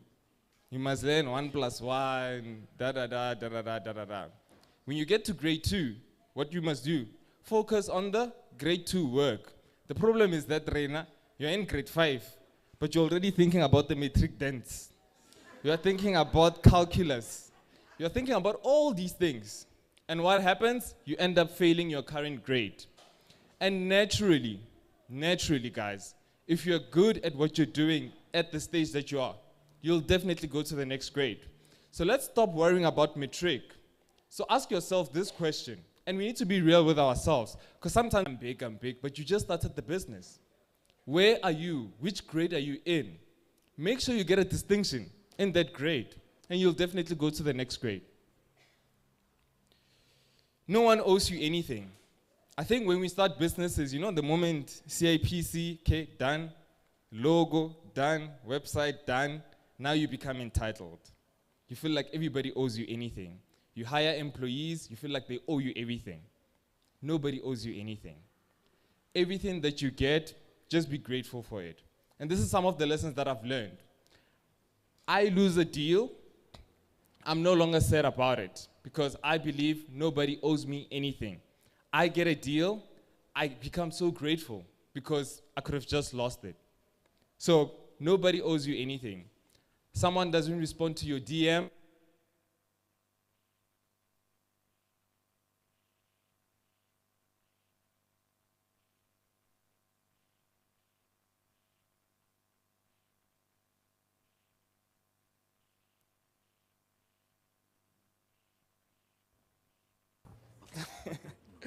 nobody responds to your DM, it's fine. Guys, it's fine. Whether it's Mujolo or it's in business, it's fine. Let's proceed. Because nobody owes you anything. And I think there's this thing of us entrepreneurs where when someone doesn't respond to your DM, or even worse, hi, Bulelani, my name is Khudi. I have this great business deal. I'd like to get you to be part of it. Here's my number, here's my email. Do you really think Bulelani, on his busy day, will pick up his phone and call Khudi, who's a nobody in his life, just to hear what is your business deal? So if you're doing that, please stop. Just work. And lastly, from the lessons that we've learned is they will come to you. Just work. They will come to you. Just work. Now going to the teams. So I have a sad story with the teams because I started my first business when I was 19, and obviously at 19 you're obviously going to hire people that are older than you. So I had a challenge of like, okay, sharp. My body size, you can see, doesn't even look like a 25-year-old. So imagine at 19 or negelebya.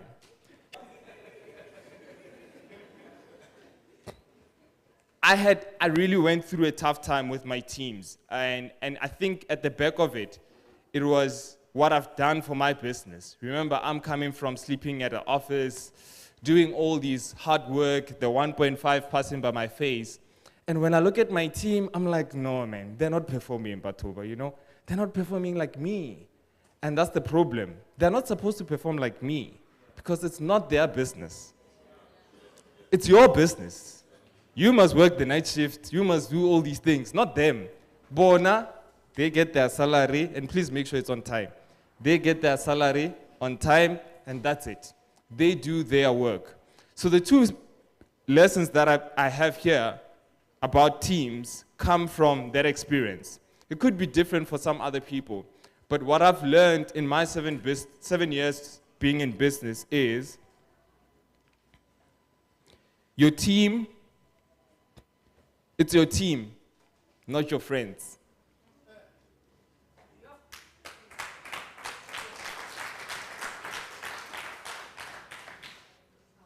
Entrepreneurship is lonely.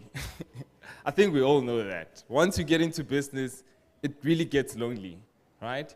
And the easiest thing is try to be friends with your team. And I'll tell you the danger of that. I've went through so many, challenges with that, depression, seeing a therapist, because of this very same challenge of I'm friends with my team. And the moment you're friends with your team, now there's expectations. We are friends. Now you can't fire me. Oh, how do you fire me when I'm your friend? You can't give me a warning. Because we are going out, So I've learned that with my team, I love them, no doubt. They're the best. But they're not my friends. And I would advise you guys to try to make sure that you have the strict lines. Like, make sure the line is proper. They know this is your space and this is their space. All they have to do is their work, because that's what we're there for. Because the moment it becomes a friendship, it becomes difficult for you to even manage. You can't even get HR involved because they know how. So just focus on the work. Again, guys, please remember the context. Last point on teams. As an entrepreneur, just lower your expectation. If you have a team, just lower your expectation. Because the higher the expectation, the higher the disappointment. You get someone who's really, really good at their work, make sure that you lower your expectation. If they do the great, that's fine. If they do lower, that's also fine. But when as an entrepreneur, as the business owner, what did you do? You lowered your expectation. Again, guys, context is very important. I went through a tough time with my teams. But now, right? But as an entrepreneur, just to protect yourself, because we're also human beings, we go through a lot of emotions. And if you are hiring people, which I believe all of us are, all you want from your team, let's be honest, guys, all you want from your team is for them to do their work. Just do what the contract says. Everything else is secondary. If you come to work and do what the contract says, as an entrepreneur, I'm happy. If you do anything extra, that's fine. I'll clap hands for you, da-da-da. But just do what the contract says. Because sadly, this might be controversial. Sadly, when you're hiring and you're a black entrepreneur and you're hiring other black people, these people believe that they're doing you a favor when they work for you. But when they work for the other race, they are working. But when they're working for you, they're helping you. Even though they're getting paid, they're helping you, they're doing you a favor.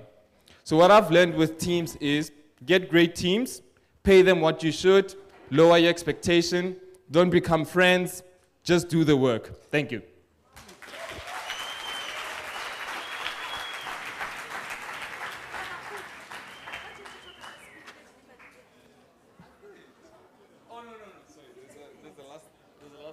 Hey, I almost forgot why I'm here.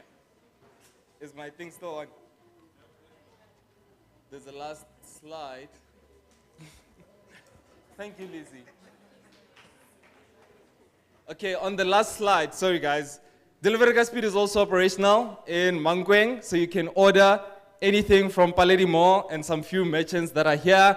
And today, if you order on Delivery Speed on our app and you put the promo code TGaspeed, you'll get 25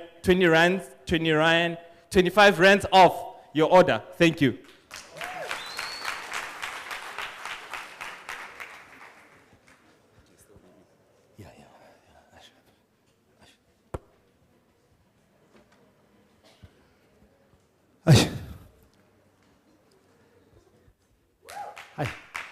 I'm a guy. I know it's deep, eh? I know your power. Please, let's give him a round of applause. Hey, yo.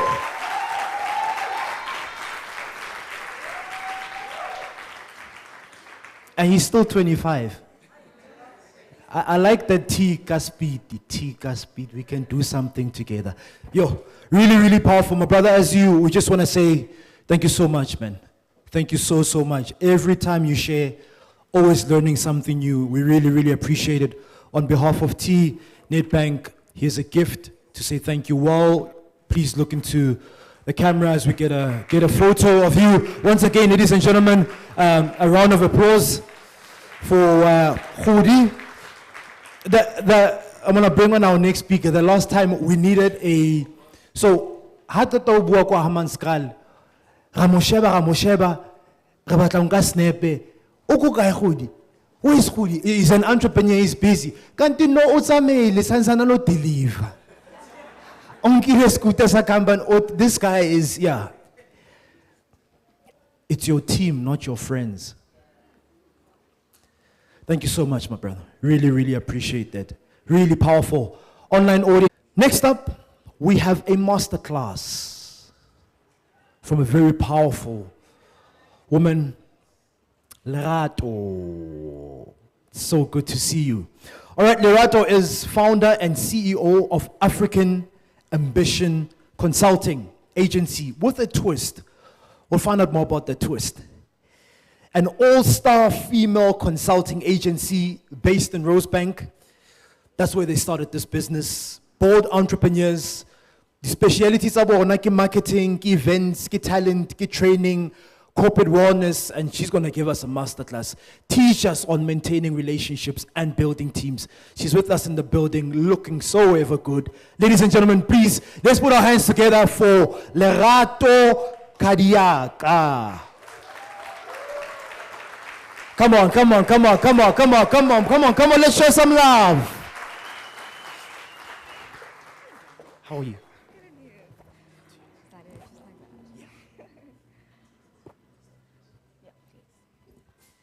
Tobela? Le kae bagesho? Re gona. I'm so excited to be here. This is home for me. Ke nna ngwanyana wa ka Mothapo. Ke nna wa ka Kadiaka. And just know if you're like from around here, wa ka Mothapo wa ka Mpahlele, you're a homeboy, you're a homegirl. But I'm really excited to be here. And I think when I was, asked, like, and I was like, Polokwane. Nah, it's only 2.5 hours drive. I'm like, Polokwane is not 2 hours drive, I know that. But I'm so glad that we actually made it. I'm really, really glad, and actually also to be in this space. So as I was coming in, I wasn't actually even conscious about it. And then they're like, you actually wore the right colors also. So Nedbank, this one is for you. So, as Sbusiso has mentioned, we are based go Rosebank, and the twist part. So sometimes like you start a business and you're like, I don't want to have a lot of services because I'm going to confuse my people. Let me rather have just one service. But also at the same time, you're like, but I want to have multiple products in my business, It's a consulting agency with the twist. The twist comes in. So I look at you from you starting your business. When you start your business, you need a product, right?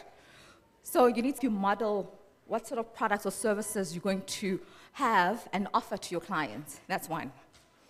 Number two, you need resources. And those resources are the team, right? And then on top of that, you also need to train your team. But also outside of training your team, there's also that element, the wellness part that comes into it. So then I thought to myself, okay, all my life I've been gathering all these skills, Now it's about time that I started my own business, and then let me offer my services to those that would need them the most. And hence, that's why African Ambition Consulting Agency. Why African Ambition? I know people define soft life in their own different ways, but because of my ambition, I know how I'll get to the soft life, So hence African Ambition. But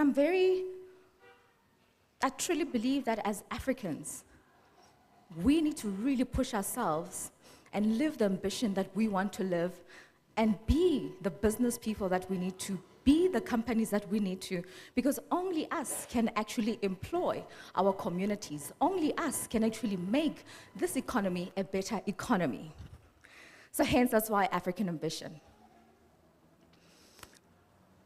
For now, it is an all-star female agency, but I'm slowly for surely, I've just included one guy, Oletu, amazing young man, so I'll get there. Slowly for surely, guys, I'll definitely get there. So I was given a topic to say, Larato, let's talk about building teams. And I thought to myself, building teams. We are 6 years old now. May actually is our 6 years having to have opened our shop. And I thought to myself, how am I actually going to have this opportunity to share my story? Started off 2017. And just before I jumped over, I looked for a about to graduate or just graduated student. And she was studying marketing and a bit of HR. And I was like, let me start this journey with her. Why I love young people. I think you guys have amazing ideas, guys. I think your way of thinking and how some of us think, it's amazing, and we are actually able to complement each other. So then started off with her, and then after a year and a half, because like when you're good, right? And then she was like, oh, Loretta, I'm thinking I'm gonna have to move now, it's time. And I was like, Like, deep down, I'm like, no! But also the same part of me is like, you know what? I've done all I could. I've given her the skills. Now it's time to release her to the jungle. Did that. Then I was a one-woman show again.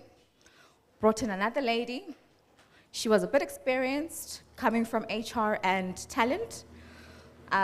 Okay, that's my team, guys. Oh, only the... Can you guys see anything? No. Can you? Oh, perfect. Okay. Yeah, so that's my team. That's who we are. We build women who build businesses that are building Africa. You know, I'm very, very passionate about building stuff. So there we were with this lady. But also at the same time, I like working with people who are like forward thinkers. And then I thought to myself, okay, this lady, like, because guys, like when you're running a business, you test people. Are they for you or are they not for you? What ideas are they bringing on the table, or are they just there, oh, baba bereki, you know? And I honestly, truly believe that when you really want to run sufficient teams and you want to take your business to the next level, Oscar hire babereki. Babereki ha ba ye ko ABSA, ha ba ye ko difemeng, ke babereki bao. But for us that are starting businesses, you want people that are multi-skilled, even though that you can actually multi-skill them yourself. So, next slide, next slide.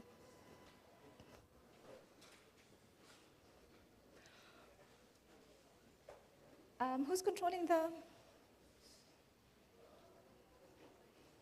Okay, sure. So there's my journey there.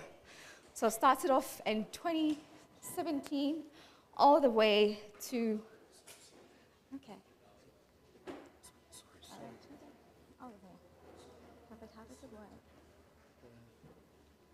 Yeah, perfect. So this is to go back, this is to go forward. Ah, perfect. All right, thank you. Okay, so that looks like my agenda. And I think over here is just telling my story in terms of how we started and how we started growing.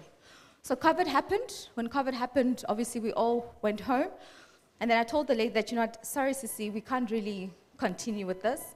Before then, I've worked with other two ladies also. But, you know, in everything that you do, you always need to also, Luena, check yourself, right? Check yourself in terms of, because Khodi, you're right, I had very high expectations. And I also had for myself, but also very high expectations for my team. And unfortunately, they will just give you bare minimum, limon, you know? And then I thought, you know what, I need to regroup. And then come COVID, 2019, 2020, 2021, I was very clear and very deliberate in terms of what I wanted. And I knew that this is actually going to turn my business around on another level. Very focused in terms of my offering, and narrowed it down to say, I enjoy talent. I enjoy taking someone, putting them into an organization, and also making sure that I have a good relationship with that organization so that that person wa hola in that organization. My background has always been marketing and branding. So I started my career go ad agencies and then ended up go financial services. And I knew that the passion of taking brands from where they are and growing them to another level, it's something that I've always been passionate about. Then I really focused into that offering. And then from there, I thought to myself, you know what? I love wellness because in everything that we do, guys, as entrepreneurs, as we're all here, we need to look after ourselves, mentally, spiritually, and physically. Still struggling with the physical part. However, we'll get there. So, if you are not healthy yourself, how are you going to be an amazing entrepreneur that you want to be, right?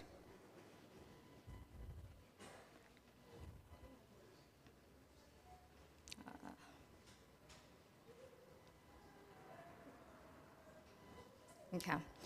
So just for a show of hands, Ke bo mang ba leng gore ba bereka ba le di go company ya bona? Please raise your hand. Just the one show, one woman, one man show. Okay, quite a few. Who, excluding yourself, has 2 team members? Okay, all right. 4, 6, 10? Okay, we have a 10. All right. So the reason I'm asking this is because in every team, someone brings something into the team, right? So hence, that's why I'm asking, who is who in your team? And the reason I'm also asking this is because it also speaks to how are you going to take off when you have started your business.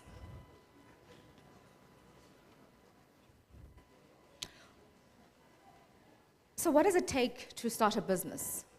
Or even actually even starting your own team? So you as a business owner, you need to define the strengths. How? I'm a great researcher, okay? I like investigating, I like to know what is happening, you know? I also like to know what my competitors are doing. I'm very much interested to know who's also busy around me, because these people can either make me or break me. That's one. Number 2, whether you like it or not, as a business person, you have to mingle with people. No matter how uncomfortable it is, you need to make it comfortable. So if you are shy and you would like to start a business, make sure that you put yourself in spaces that will make you very uncomfortable. Whether you being active, whether being active wherever, but just make sure that you are seen and you are always in front of people. So I'm going to be sharing with you, especially those the teams, go the business in Jalena, or you have different types of people that would be in your team. So while we're waiting for the PowerPoint to show, so in your team, try to make sure you have that one person who is an investigator. You are able to sit around and say, you know what, I would like to tap into this industry, but I don't know what it looks like. That person will then investigate from the top to bottom, all the way, no stones left unturned. Why? Because that person will be able to then assist you in terms of what sort of information you would need, right? You need an investigator, you need an implementer.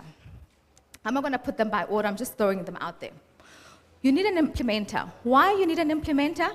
Because remember, you find people like they will do things for the sake of doing things. But when you have an implementer, they're able to take your vision and implement your vision. You're right? And the best thing you can do with those people is to ensure you support them. Because just because they are implementers, it doesn't mean that they don't need you or guidance. But you need to give them guidance. So it's very important that as they implement, you are checking on them. How are they doing, right? Because in most cases, you know, and I know a lot of us get this wrong. You feel like now that you're a boss, you have arrived, now you want to micromanage people. Who of you have micromanaged? Please raise your hand. How horrible was that experience? I mean, it's like, now you're an adult, now there's like this adult, same age, but you know what I'm saying? So, and those people like really kill you. But I find that also when you're an entrepreneur, very quickly and be like, I'm not going to last here, because this is not the sort of environment that I'm for, you know? So it's very important as a leader, as we are sitting here, and those that are aspiring leaders, to ensure that you give your people autonomy. But giving them autonomy doesn't mean that you must just let them be. When you are having your check-ins, how far are we? What do we need to do? Whom should we be speaking to? And you continuously track on that. If you're meeting this week, next week, let's track on that. Why? Because that's how you get to know as to what is what and what are people working on. Because there are people who are busy, mara ba yo busy, you know? And unfortunately, whether we like it or not, sitting in this room, if you are an entrepreneur, I think it would be very hard for me to want to buy a nice Porsche Cayenne unless I lend a nice tender tomorrow or today. But my employees, or those that have employees, they have pay slips and they are good with the bank. Netbank is always ready to take them on, you know? Mara, people like us, it's like, you're always the last one to pay yourself, Ankar. And your people are always the first. So it's very important that as you're building your team, you then align it to what is it that I want to achieve with this team? What is it that I want from this team? And also, I will ask you guys, who of you cannot afford to build a team because of the cost of a resource? Please raise your hand. Okay.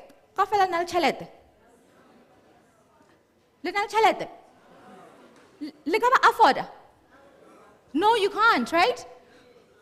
Is that why some of you guys are still 1, 2, 1, 2? Okay. It is very costly to get resource, and especially when you're a small business, because resource is very expensive, right? And especially when you want to grow to the next level, because you find that, I'll give you an example. I'm in the process of looking for an operations manager because I'm at that level where I want to do business here. And guess what? In most cases, when you're starting out as an entrepreneur, you are here in meetings, but you still need to implement, right? So now it makes it very hard for you to then say, I wish I could have 10 clients. Because you can't have 10 clients. You can't satisfy those clients. So which is better? Let me stick with my 2 for now. And then it's 5 years later, you're still stuck with that 2. Is that healthy for a business, guys? Not even, right? And what means am I going to do to find my team? But also, more than anything, how am I planning to build and develop my team?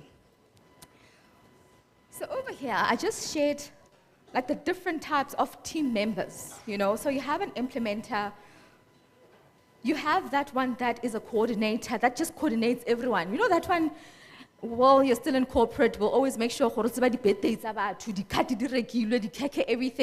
That person is a coordinator because they know what is what, you know? So you need to align yourself. You need also a collaborator who's always going to make sure that, okay, they said this is the assignment. Okay, bring your part. Let's do this. Let's make sure we make things happen. And I must say, you know, coming to tea is always like the best event for me. Why? Because everything is so well coordinated, you know? And I think whether we like it or not, like any house, banal discurables, so on.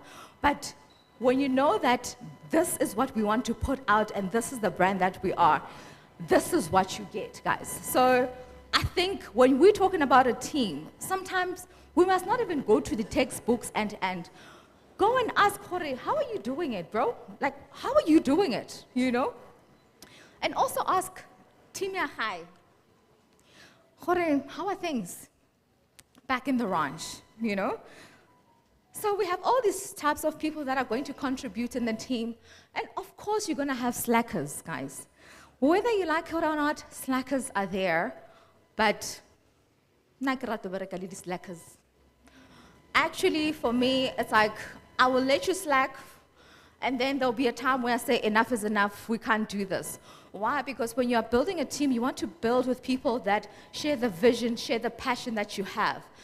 Even though you are at a certain level, but you need to make sure that it's people that are for the business, that want to see the business grow, because at the end of the day, if they're not putting in the work, how am I going to be confident to invoice to client if you know? So it's very important to align your team to the things that needs to be done and actually be honest with them, guys, the business, this is where we are standing, but this is where we want to go. And this is how we need to go there. And this is the way I know that we need to go there, you know? And I think one of the things that I enjoyed about Hoodie was that, you know, sometimes putting yourself out there and doesn't really work. You just need to just do right by one. And then once you've done right by one, everything else just unfolds. You know, so I think what you need to take away from here is that, yes, building a team is not easy, but you need to open up yourself to say, this is the kind of team, rather, to lead clients the way I would love to. And I thought to myself, I also don't want to, when he's speaking to clients, I'm always overlooking to check, what is he saying now? Is there, is there, or is there for, you know? And I thought, but also someone like that, if I had the time, I would have easily said, come on board, we'll train you as you move along. But this is what I do every time I interview someone. I say, are you reading? What channels are you watching on TV? What content are you feeding yourself? Okay, do this some more. Read more books, watch a lot of content that's like, do this some more. Read more books, watch a lot of content that's like this. Because I want you now to make sure that you add on to your vocab, so that when you're engaging with people, only more words in there. So I took the lady. So the lady, when she came in for the first interview, she had like very long braids, like you know those ones, the young ones. And then we met, and then the second time I was like, no, my environment doesn't allow for those long braids, so I would need you to do something about it. And no, your long nails are just way too long for me, and for myself and my clients, I don't think we'll be comfortable. And again, we are carrying these values, so can I ask going forward, this is how you dress, this is how you do things. And luckily she listened, and she came on board. So at the time, she was a learner.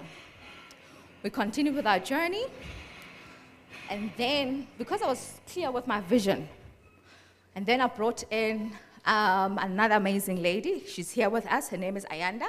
She's our digital content consultant. And we walked this journey.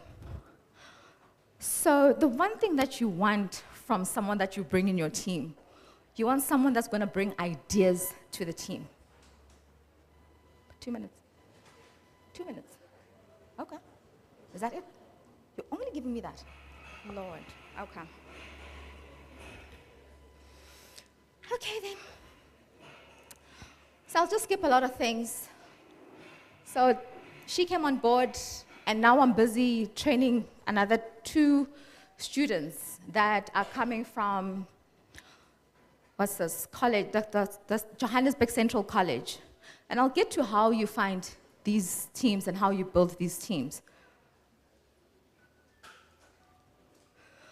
So if you're building teams and you don't have the monies to actually get that resource monies, you can try yes, you can try Harambe, you can actually try Disitas, right? Yes, it's a youth employment services. You get graduates, those that are already graduated or doing their final year, they can come in and assist you in your business, and then they get a stipend, you give them an opportunity. There's also Harambe. Harambe also does the same thing. And then the Citas also. Remember the Citas in the grants, and then they have those training companies, they come in, and then they're always looking for companies that are going to host the students, right?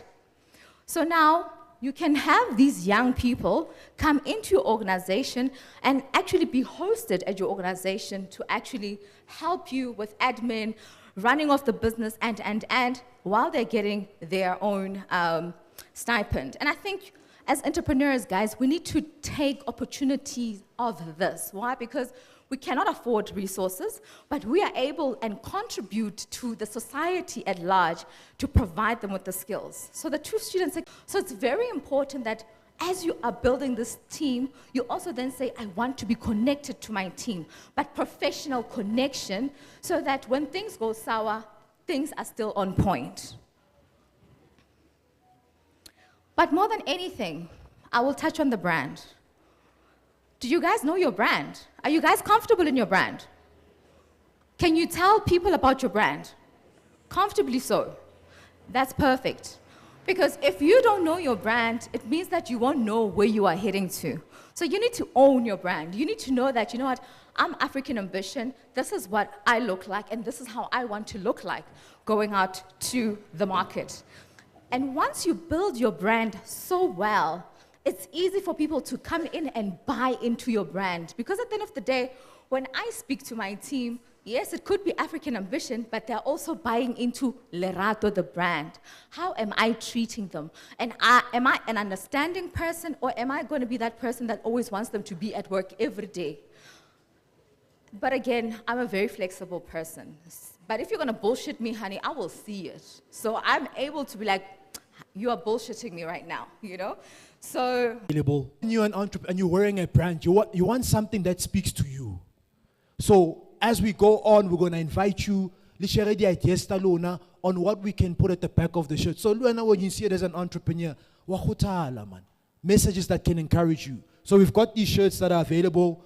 If you want to be part of the community, at the back you can speak to the team. But this is for us to say thank you. You're one of the finalists as well. So we've got more prizes to give it to you. All right? Thank you so much. Thank you so much. We have more to give away. All right. One last conversation, the Mbaula chat that we're going to have for the next 30 minutes. Bulelani and another entrepreneur as well who's doing well. Just to hear from them, 30 minutes, finalist, giving away the money, we have lunch, and then we network. Right?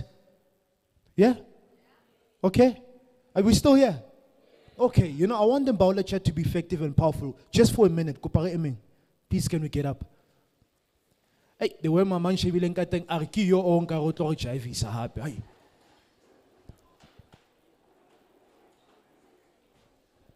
Just for a minute, DJ, that song that we played earlier on, can we play it again?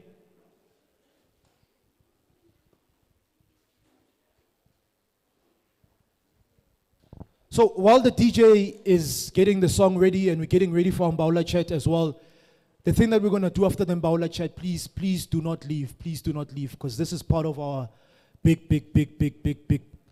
item activity on the agenda is to network. Nah. We're going to network. You're going to meet at least 5 new people. As the DJ is getting the song ready, I need you to look at the person on your left and on your right and just ask them, Marwan, why you to do to more man? Because Kiawon on zone share, but more eventing, Marao show. I'm encouraging you to more without having met at least 5 new people. Because Uska stiga ko mutungwe one.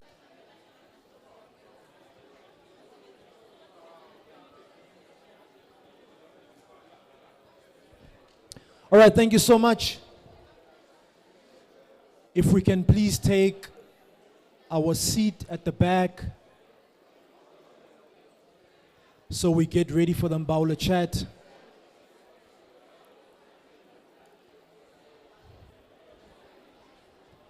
All right. Hashtag join us for tea, hashtag together Bekelebe. Kupabona Kamato.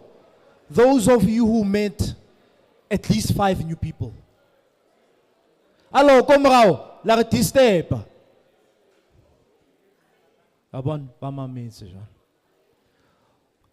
Kupabona again, once again, at least 5 new people, at least 5. If you met at least 5 new people, can I see your right hand up? Right. All right. Those of you who see yourself doing business with someone that you met today, and just a disclaimer, the camera the thing. So there's potential to do business. Né? But remember, even if you can't do business, at least you've got a contact. That should one day someone say, hey, Marikishotaka, Ditulo, or Metsi, or graphic design, you know someone. And then you convert, waba connector, unka katia how, panka katia bo. Rabbit Group, serial entrepreneur, developed a number of car rental, clothing. You know, when you speak about an entrepreneur, Usama kamo, okay, kamo, how popi, asame kamo. He's hustler, real hustler. So he's in the building, but the core business primarily focuses on client services and customized sales on special commodities. Kimbaula chat between Bulelani, Liena, batlo bua fela. Just have a conversation, sharing their journey, who they are, what they do, and what their business is about. Just for the next 30 minutes, then we announce the pitch winner, then we have something to eat, and we continue with our day. Are we together? Hashtag? Join us for TP. Who said Bekele Beke? Kimang, Kwena? No, who said? Kibata, who was it? Who? At the back, it was you. Because of your eagerness and your passion and because you are in this thing together, I'm gonna give you a prize. Please don't leave without getting a prize from me. Ne? I love the energy, man. And it was quick. She was like, hashtag, Becky. All right, my brother, please come on stage. As he comes on stage, please come on the side, my brother. Oh, come on, the last speaker for the day. Let's show him some love. Limpopo from Lerato. Take a seat. And then this will be facilitated by Bulelani Balabala as he comes on stage to facilitate this Mbaula chat.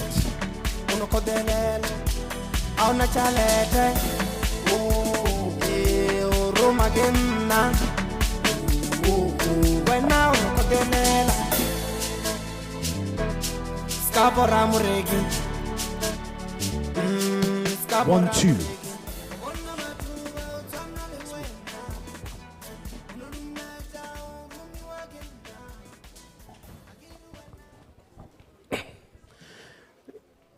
Afternoon. Tobela. Legai. Kenalo Waramo. And Tatobaloi.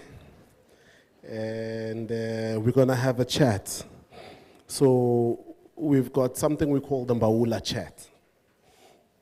And the Mbaula chat is a segment where we just have a conversation with a local business owner. You know, in every province we go to, we strive to find someone in that province to just chat to, you know, and just to get an understanding, who are they, you know, where do they come from? And so that's where we sort of draw the inspirational part of the day, because the different people, they spoke about different things, we learned different things, and the master class and all that stuff. So this is just the inspirational segment, and then we'll hand over quickly to Sbu, who will then do the pitching announcement, and then Raja. But I still encourage you, don't leave, meet all the different exhibitors, because my biggest request would be, even if it's not 10 rand, 20 rand, but I mean, there's so many people here. So you can imagine if one person stops at an exhibition stand, and then they take turns to say, we're gonna take a picture, we'll tag you on social media. I'm gonna take a picture of the next one, and I'm gonna tag you on my Instagram account.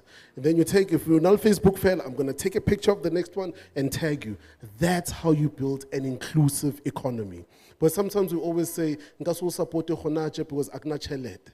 And then we wait till we have money, but the chances might not happen. So this is the right opportunity, and that's the most impactful thing. So la uja pega mola unonka dinepe umshute utole di handles abona, and then waba post them on Facebook. Akere bana besu. Hey, yeah, no, lena kwa moko, lena kwa Turfloop kwa mangwing kwa. No, I'm kidding, man. But I love everyone in this room, and I thank you guys. I've got this amazing gentleman on the stage, and we thank you for your time, and thank you to all the speakers that spoke here. You know, you spoke extremely well.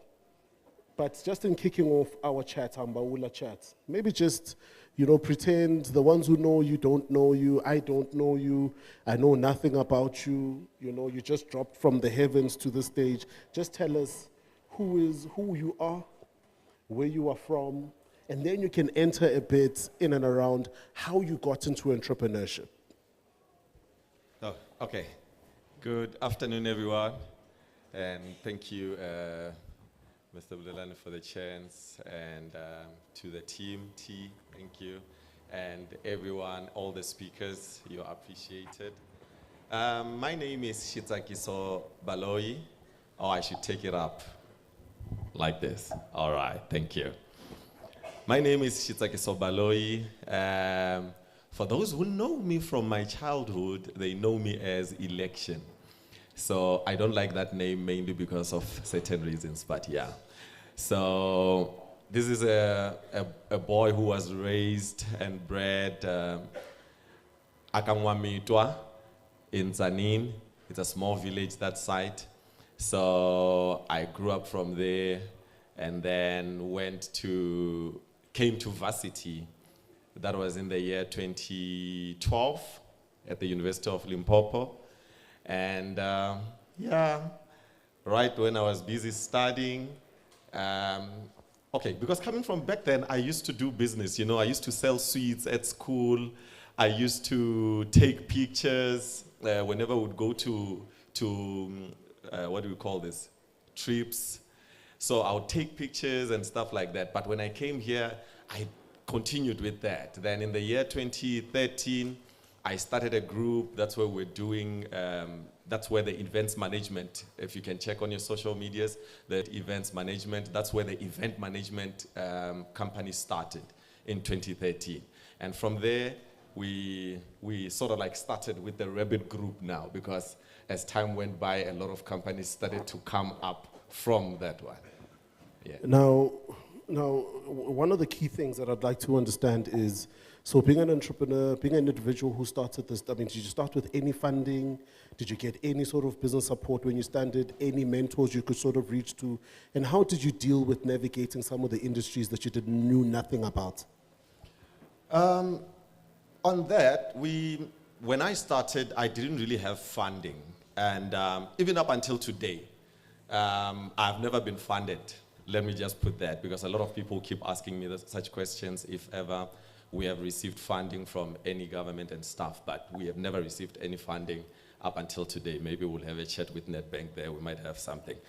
But yeah, when I started in 2013, I just started with, because the company was officially registered in 2015, but it started in 2013. So when we started, we were just doing events, you know, whenever people invite you to come and sing at their events, play, and take pictures there, just like that. And a lot of people started calling us. And then there was a place, a church down there. I'm a church boy, by the way.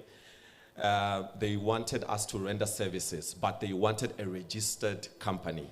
So in 2015, that's where I decided to say, let me just register this business.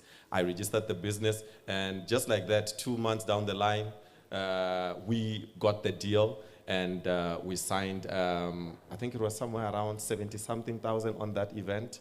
And that's how we actually started. The funding started from that. We didn't start with funding. I was just doing what I do, you know. You just, whenever you are called, you pitch and do whatever that you're called to do.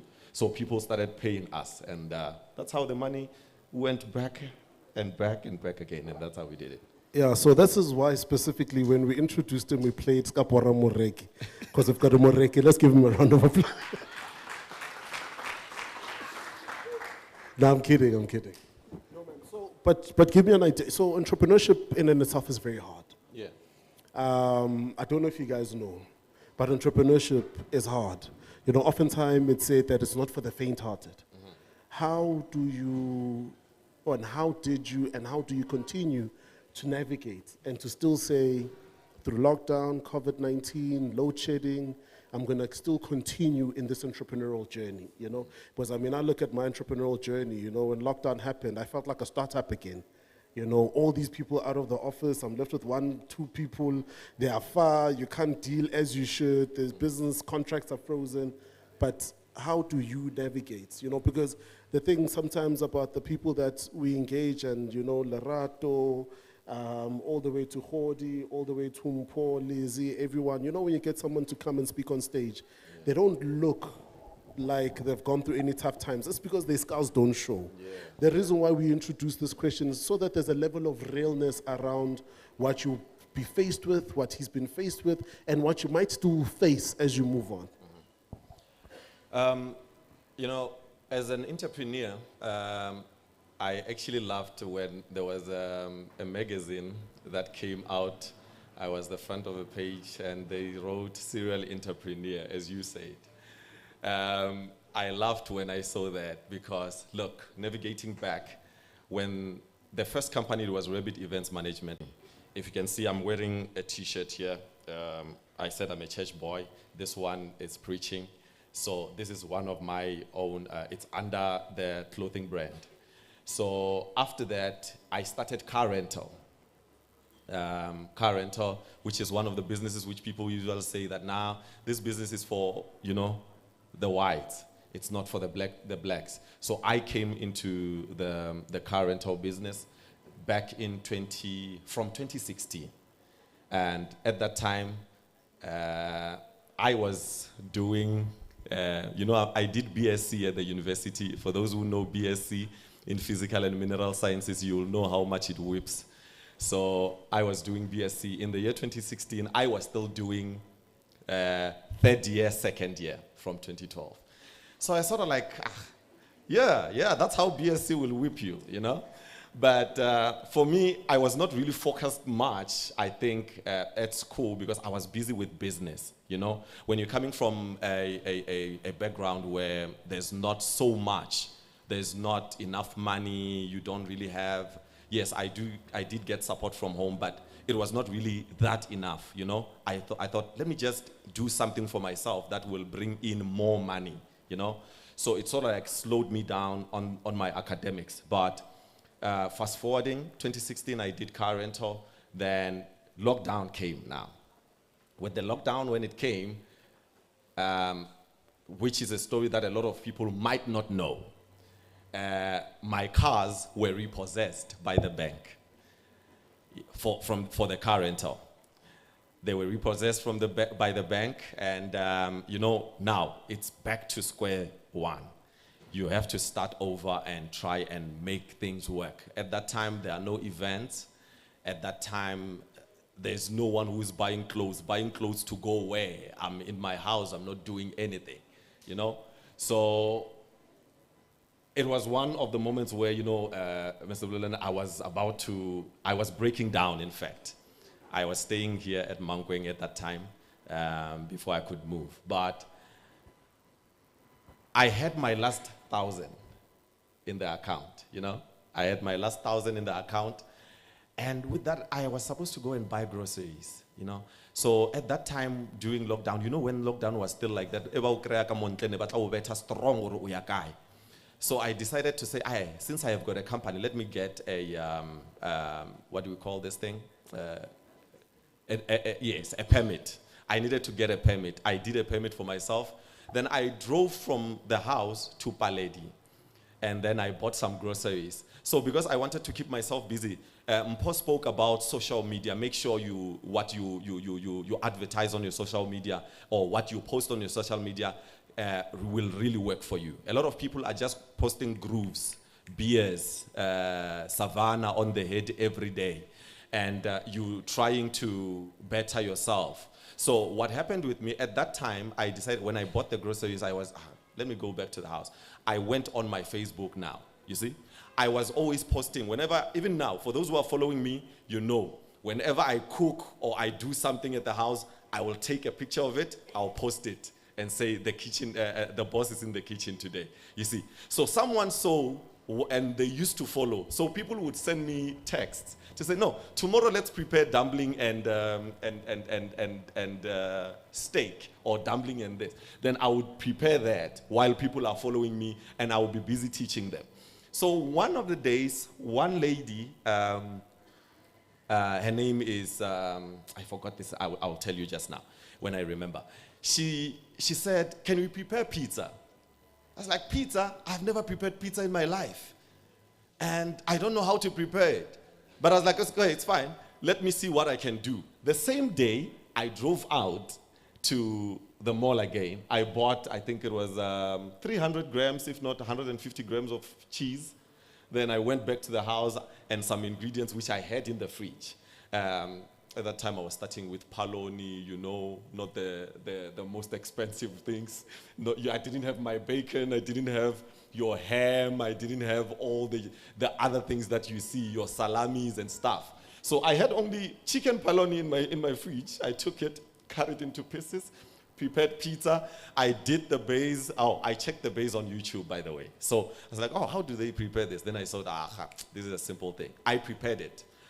After I prepared it, remember I'm live on Facebook while doing that. Yeah?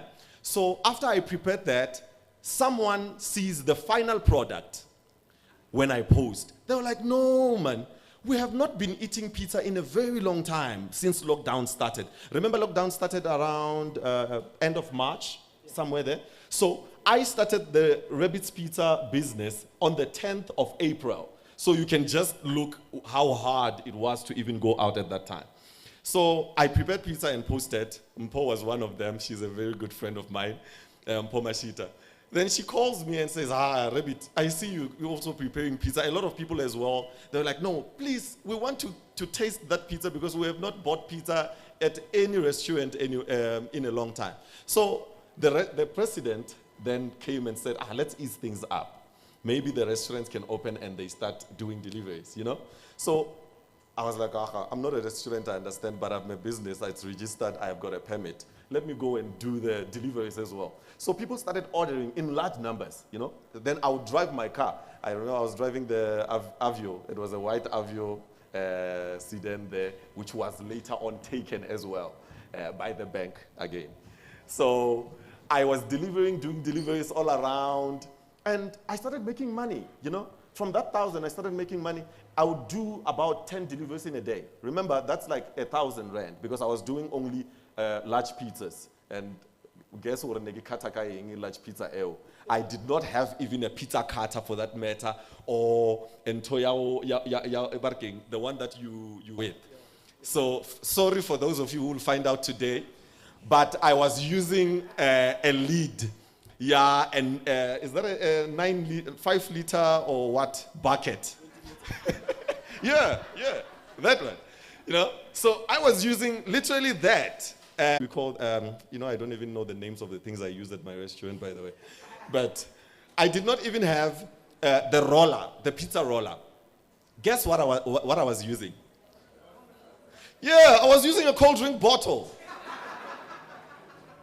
That's true. I was using a cold drink bottle. I was literally doing it, and there's one video, I think, if I get it, I'm going to share it. I had the SABC coming into the house now to come and interview me. So the SABC called me. They're like, no, you know, we have heard about you, and we see you on social media. So the news anchor said, we are coming. So they came to the house. I literally asked them, I was like, please, don't capture the part where I am. You know, don't capture this part. You can capture the other parts, but not the part where I am rolling on the dough. Then the lady understood. She's from Baloyi. She's a Baloyi as well. She was like, no, it's fine. We'll just capture when you take. So they came at that time. Most of you might have seen me on the news on DSTV because of that. So it was on DSTV throughout the whole week. So every news, they would call me.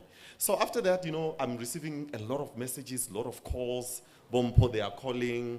Daily Sun is calling. Sowetan is calling.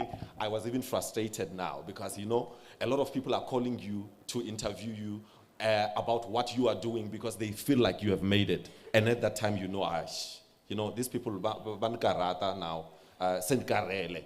Because if ever you call me for an interview, at least give me something, you know? Because I didn't have money. On a serious note, I didn't have money.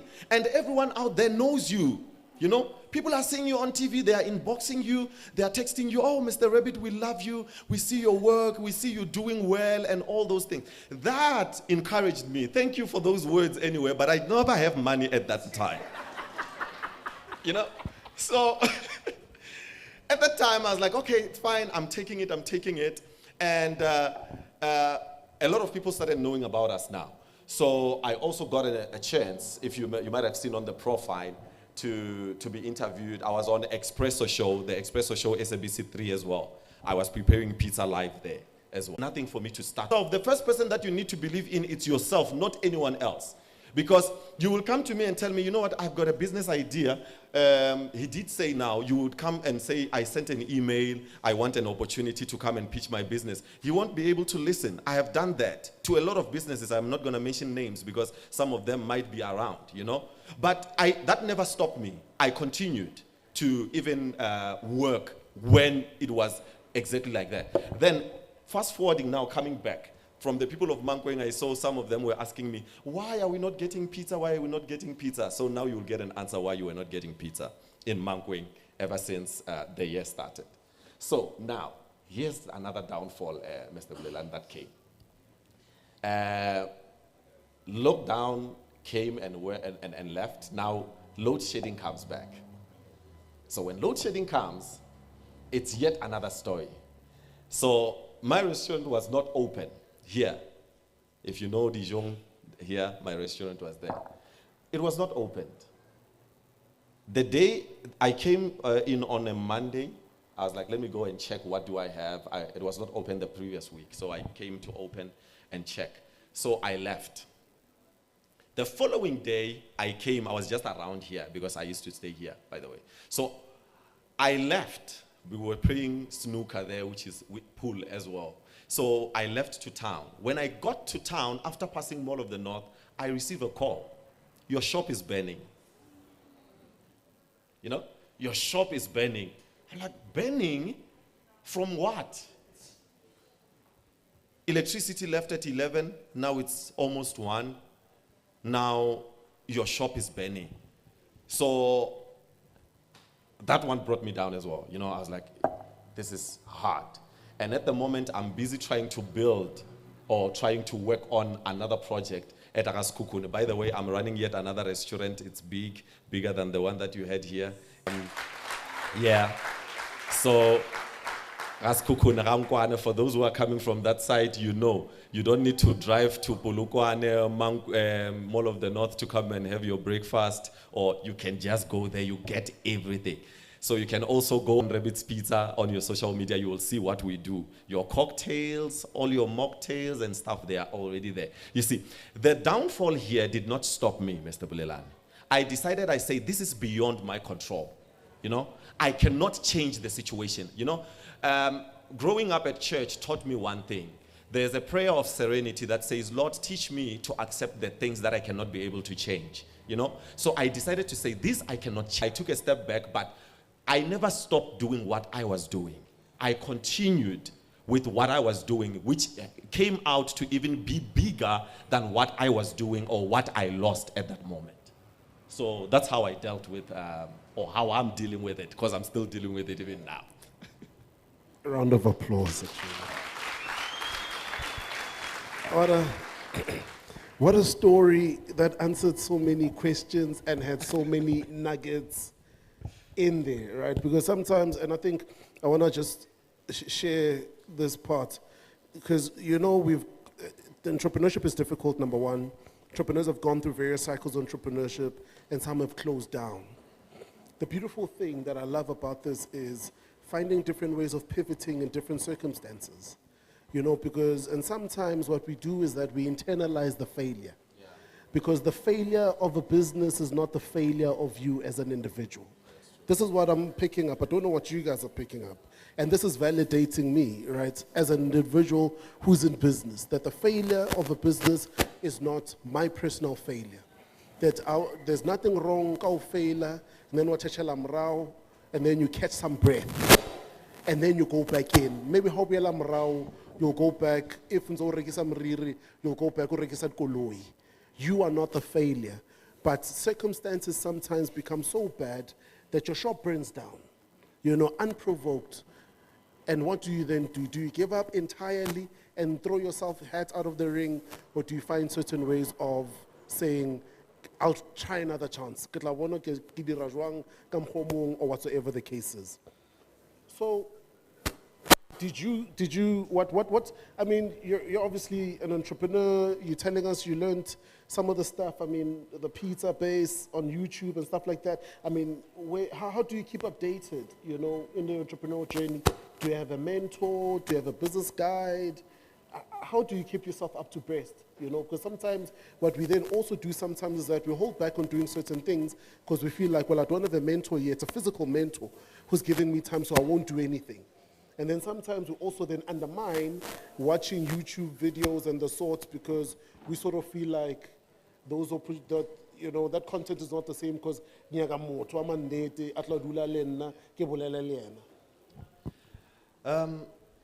I do have a mentor, not even one. He's one person who's been mentoring me. Hey, so I want to say something here. Hey, it's a small world, eh? I'm cutting him. So the gentleman is mentioning, does this gentleman all the way from Zanin, this gentleman all the way from Zanin, I'll tell a story. I'm running my internet cafe years ago, I think over 9-10 years ago. This gentleman from Zanin, I don't know what happened on this day, on that particular day, but he's driving past, going somewhere. Now, he worked for a big organization at the time. Now, I'm in the middle of Tembisa. We're not on the main road. I'm running an internet cafe. We're trying to print T-shirts. Right, this is a business I've been running for 17 years. And he brought it up earlier on in the week. Small world. This gentleman stops and then says, I need something. I need to send a quick email to the office quickly. Is there at least anything? But he's driving from these areas all the way to Pretoria, all the way to Joburg. From Joburg is... So I wanted to just give some background on the type of... And then disappeared. Literally, no, I can't explain it any more than that. He came in, said, "Getla utusa," brought the order from the company, they paid, we delivered. I didn't even know how we delivered. We did the work, he then disappeared. And then now I'm meeting him again years later through, over 10 years later through this gentleman. Continue, sir. Yeah, so he's a wonderful man. This man, back from home, Nwamitwa, he's a pastor, by the way. So when I came to the university, he sort of like took me in as his son. So he came here, then he started mentoring me, telling me and encouraging me. Because as an entrepreneur or as a person, you need to be encouraged. You cannot do it by yourself and alone. You need someone to come and encourage you and say, don't worry, possessed. If someone's car is about to be repossessed, like I said, a friend of mine, his car was about to be repossessed. He called me, he's like, I'm stressed, bruh. My car is about to be repossessed. I was like, no, don't even worry about that. Because, you know, I have passed through that process, you know. I said, don't worry, you don't need to stress. Call the bank or call whoever that called you saying, no, we want to come and take your car. Make an arrangement and tell them, no, I'll give you 100 rand this week, I'll give you 100 rand next week, I'll give you another 100 rand that other week. That's what they want, isn't it? She's here as the bank, she's clapping, because that's what they want. On a serious note, it's something that you need someone to talk to. If you don't know, you know that you are paying 4,000 for a car, for example. Now, you don't even have 500, or you only have 400. Now they're about to come and take your car. They have sent you emails. So he comes and says, my car is about to be... I was like, no, don't know. I call those people. Tell them this. Tell them you will give them 200 next week. You will make an arrangement after that, you know? So this man started encouraging me just like that. And throughout that, I'm not here to talk about repossessed cars, but yeah, I was just passing through. So he calls me and he talks to me every day, literally every day. I stay in town and he stays in town as well. So I literally go there. His family members know me as their brother as well. You see, so he sort of like encouraged me and groomed me. And on top of that, I learn from a lot of people. I'm one person, I try my level best not to make myself or look like I have it all, you know? As much as I feel like at the moment I am good with what I'm having, I will literally stand with a security guard trying to understand how are you doing, how do you do things? Because you never know what you can pick up from that person. So you don't need to have pride and say, no, I'm driving a car, I'm doing this person is working. You don't know what they have. Because driving a car does not necessarily mean you have a lot of money anyway. No, it doesn't. A lot of people feel like when you're driving a car, it means, this person is moneyed, he has a lot of money. We have driven a lot of cars and we still came back home, got empty tank, I've been driving for 15 Ks now, am I going to get to Polokwane or not? You know? So they are still struggling and they are still taking their cars. So a person, everyone, as an entrepreneur, you need someone who can be able to mentor you. You need someone you can be able to talk to, you know? For me, if I did not have anyone to talk to me when my business was coming down, I would have literally, I don't know what would have happened. Because I remember at one point, when I decided to start even this pizza business, when I was doing the cooking shows on my Facebook, not on TV, I was literally crying at home. You know, you are alone in the house. There's no one who can even visit you. Because should we visit you, we don't know if we will go home alive or after tomorrow we will die of COVID, you know. But whenever you've got a mentor, you're able to talk to them because those are people you believe in, people who believe in you. Remember, you must have someone who believes in you as well. You don't just come to me and say you want me to mentor you and I don't even believe in you. Next thing you want me to help you on something, this thing is not going to work, it's not going to work. So you need someone who will believe in you, someone you can learn from. You don't just go and say, no, I want this person. Learn from that person from a distance. Then you get to know what exactly are they for. Then will they be able to help me? Yeah. Now, if they help you, then come closer and say, no, I've been looking at you from a long distance. There's no such a thing. I got love at first sight. You need to get to learn and see the person. Or will this person be able to assist me? Will he be able to encourage me to build my business? One last question for me, then we're going to open up to 3 people who've got questions. Then we close, give to Smooth, we eat. So I love what he talks about. Before I ask you the question, and it's just a personal encouragement to entrepreneurs, especially if you owe the bank or any supplier, don't ignore private numbers. Don't ignore private numbers. It's some of the things that we need to relearn and unlearn. You know, you don't deal with situations by ducking and diving, but you deal with situations by, no, the situation is still the same. I still won't be able to pay you guys, but let's talk every Monday. I don't have a problem. No, I still don't have the money. And then sometimes, even when I offer now, man, skoloto se ka re sang palla. Re ka etsa jwang? Le ka se kgone gore le se hafolenyana or re etse something. The fact that you're engaging means that you're managing the challenge. And it's part of the things that I'm picking up here. But don't do the ignoring customers. You're supposed to deliver an order. The order is late. You're ignoring the customer's phone. Umfaga more silent. And then you show up after 2 hours. Don't do that. Talk to the person and you'll be surprised. Will actually, the moment you engage with someone, you realize understand there's been a delay and there's been a challenge. But to the topic of the day, my last question then, like I said, 3 people to ask questions. You come up, you stand on the X marks the spot in front here. We'll call you up. But it's to the topic of the day. You know, being a small business owner, you know, there are various challenges. The challenges of how do I navigate getting new customers and stakeholders and managing teams and hiring the right people and, you know, all of that stuff. It's a sort of a big question, but you answer the portion of it that you sort of feel you can in this moment. You know, how have you assembled the right sort of people over the years? And you might have attracted the wrong, but assembled the right sort of people over the years to help you in various aspects of your entrepreneurial journey, whether they're still open or they're closed, and whatever the case is. In attracting the right people, it might be some of the people that I have employed over the years, some that I have worked with.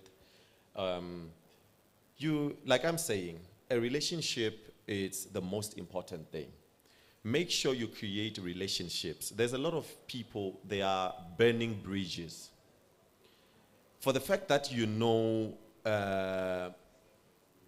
Mpo can open a door for you to get to someone else.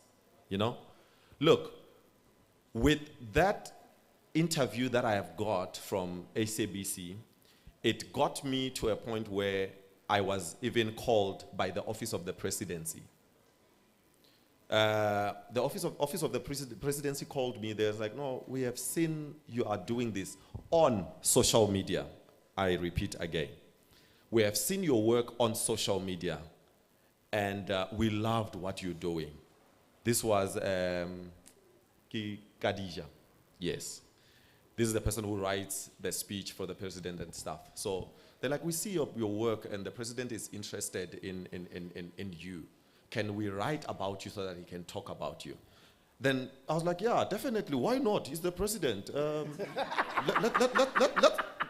You don't need to ask a question. You don't need to ask me anything when it comes to that. So we spoke, and after we spoke, they wrote a story. If you have got data on your phone, you can just Google now. Google my name, Shitsaki Sobaloi. You will see. I got a lot of exposure, you know. So you get to know someone and be able to service that person. After servicing that person will be able to go and recommend you. That's why there's what we call networking on the program. You must be able to network. I have already networked with him now. He did not know anything about Raskukone. We spoke. Now we have to work on something on the other end. We don't have any deliveries on that side, you know? So it's small things that you might think they might not work for you, that will work for you. So networking, make sure you network with people. Make sure. I have worked with a lot of companies, by the way, and they were, okay, to put it on record, I just got my first official, what can I say, professional job last week. Ne? I have never worked for any company in my life. I have never worked for any company. So in me working and doing what I have been doing, a lot of people keep calling me, no, we see your work. Can we be able to work with you? I'm not sure if I'm allowed to mention names of companies that I've worked with. Okay. They did not sponsor us.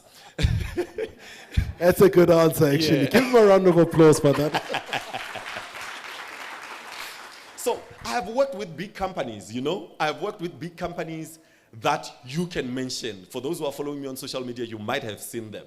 So these companies, they call me, they say, no, we have seen your work somewhere on social media. I'm very active on social media. Even now, if you can go on my Facebook, I've already posted when I got there. When I got here, the first person I took pictures of was Mpo, and I sent them to her. And again, yes, Mama, you spoke about a competition that for the load shedding. I was watching you while I was driving from Tanin. I was at work. I was driving up Mahubaskloof, and I heard you talking about that. You know, it's not everyone who is more active on Twitter, right? You can answer. I'm speaking for you, Pela. No, you know, so it's not everyone who is active on Twitter. Personally, I'm not so active on Twitter. I would like to do the competition, but I'm not that active. But I'm more active on Facebook. So let's stretch it to Facebook as well and Instagram so that it can cover a lot number. It's all done. All it's done. Thank you. Yes, I have spoken for you. You can clap for me. Thank you. You know, so I'm one person who's very active on Facebook, and a lot of people are following me. I don't accept invitations anymore because I think it's full. I'm not sure even if it's full or not. So whatever you do, make sure that it works for you. If you want to be better, look, time flies. It flies. Yes.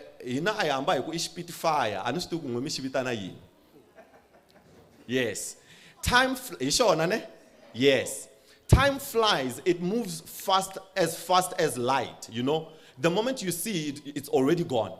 So you think now you are at the university and you're busy studying grooves are the in thing. Groove. You need time for yourself. You need time to relax. You need time to detox, you know. But make sure whatever you do on your time and in your social media space, make sure it's not going to affect you. Make sure it's not going to affect you. So I don't know if I'm still answering your question or I'm just moving straight ahead, but... How many people in this room are enjoying this conversation?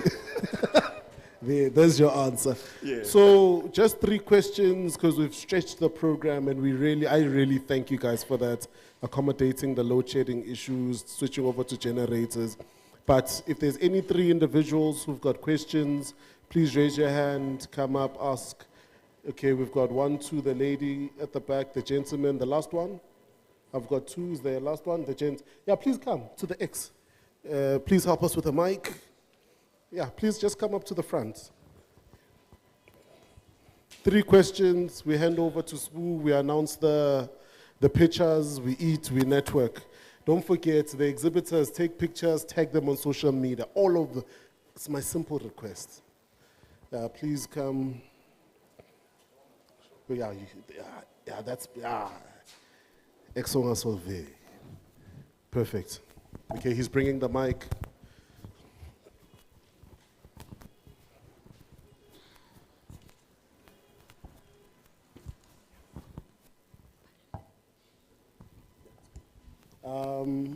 I think we're entrepreneurs, so take the chance to introduce yourself, what you do, ask the question. Is it morning? Good afternoon, everyone. I'm Sontaha Makaka, well known as Marietta the Dreamer. I'm a fashion designer, a self-taught fashion designer. As far as his business started in COVID, and mine too started in COVID when I took my mom's toque and started to sew a mask because we had to go out. So as far as his business had to bend down, during COVID, what do we call this thing? Load shedding. It raised my goosebumps to say, I'm struggling with load shedding, and my business is very small.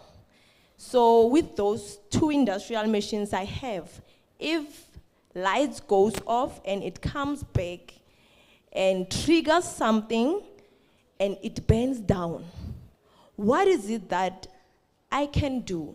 And as far as I'm stressed now, how best can I deal with my current situation? Probably even others have got the same situation to say, what if the electricity comes back and everything gets affected? Mind you, my business is still in the back room. So how can I best deal with the situation I'm in? Yes, there is generators and solar panels, of which I don't afford now, but how can I deal with this? Which best way can I deal with this? Can be psychologically, or any advice on how can I best deal with this situation? Thank you. So we'll just note and then we'll answer after for comfort. I'll also chip into that one. Sir, please stand up. The X marks the spot. You're looking good, okay. Dressed nice. Okay, thank you. Khotso, Laga, Nakalina Kena Piching Max Clifford, all the way from Mokopan. I'm the founder of Mawasha Fruit Juices. We manufacture 100% juices. The first question, I can learn to Mr. Baloi. After your restaurant was banned by load shedding, who was the first person to call in terms of the support system? Secondly, how long Nagowijering to recover from the depression you had after your restaurant was banned? And the suppliers, how can we, or what is the procedure we can use to supply your shop or your shops with our products?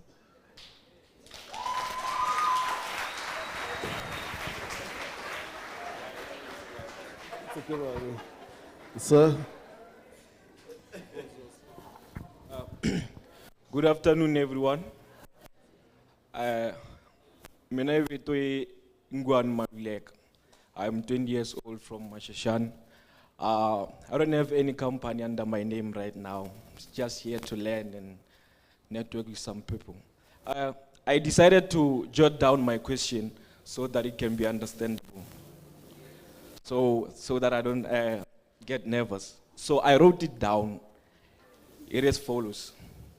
I know you cannot drift to the top of the mountain.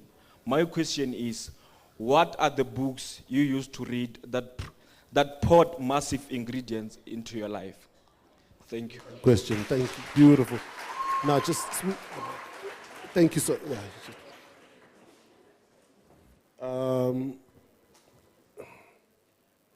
Yeah, the first question. But maybe just to break the ice on the first question, I think the one is, for the fact that she mentioned the mental health. Yeah, I think on the one, she mentioned the mental health and also how to sort of prevent it from burning down. Obviously, when power comes back, it comes back at an insane surge. So some of the things that you could potentially try doing is having surge-protected multiplugs.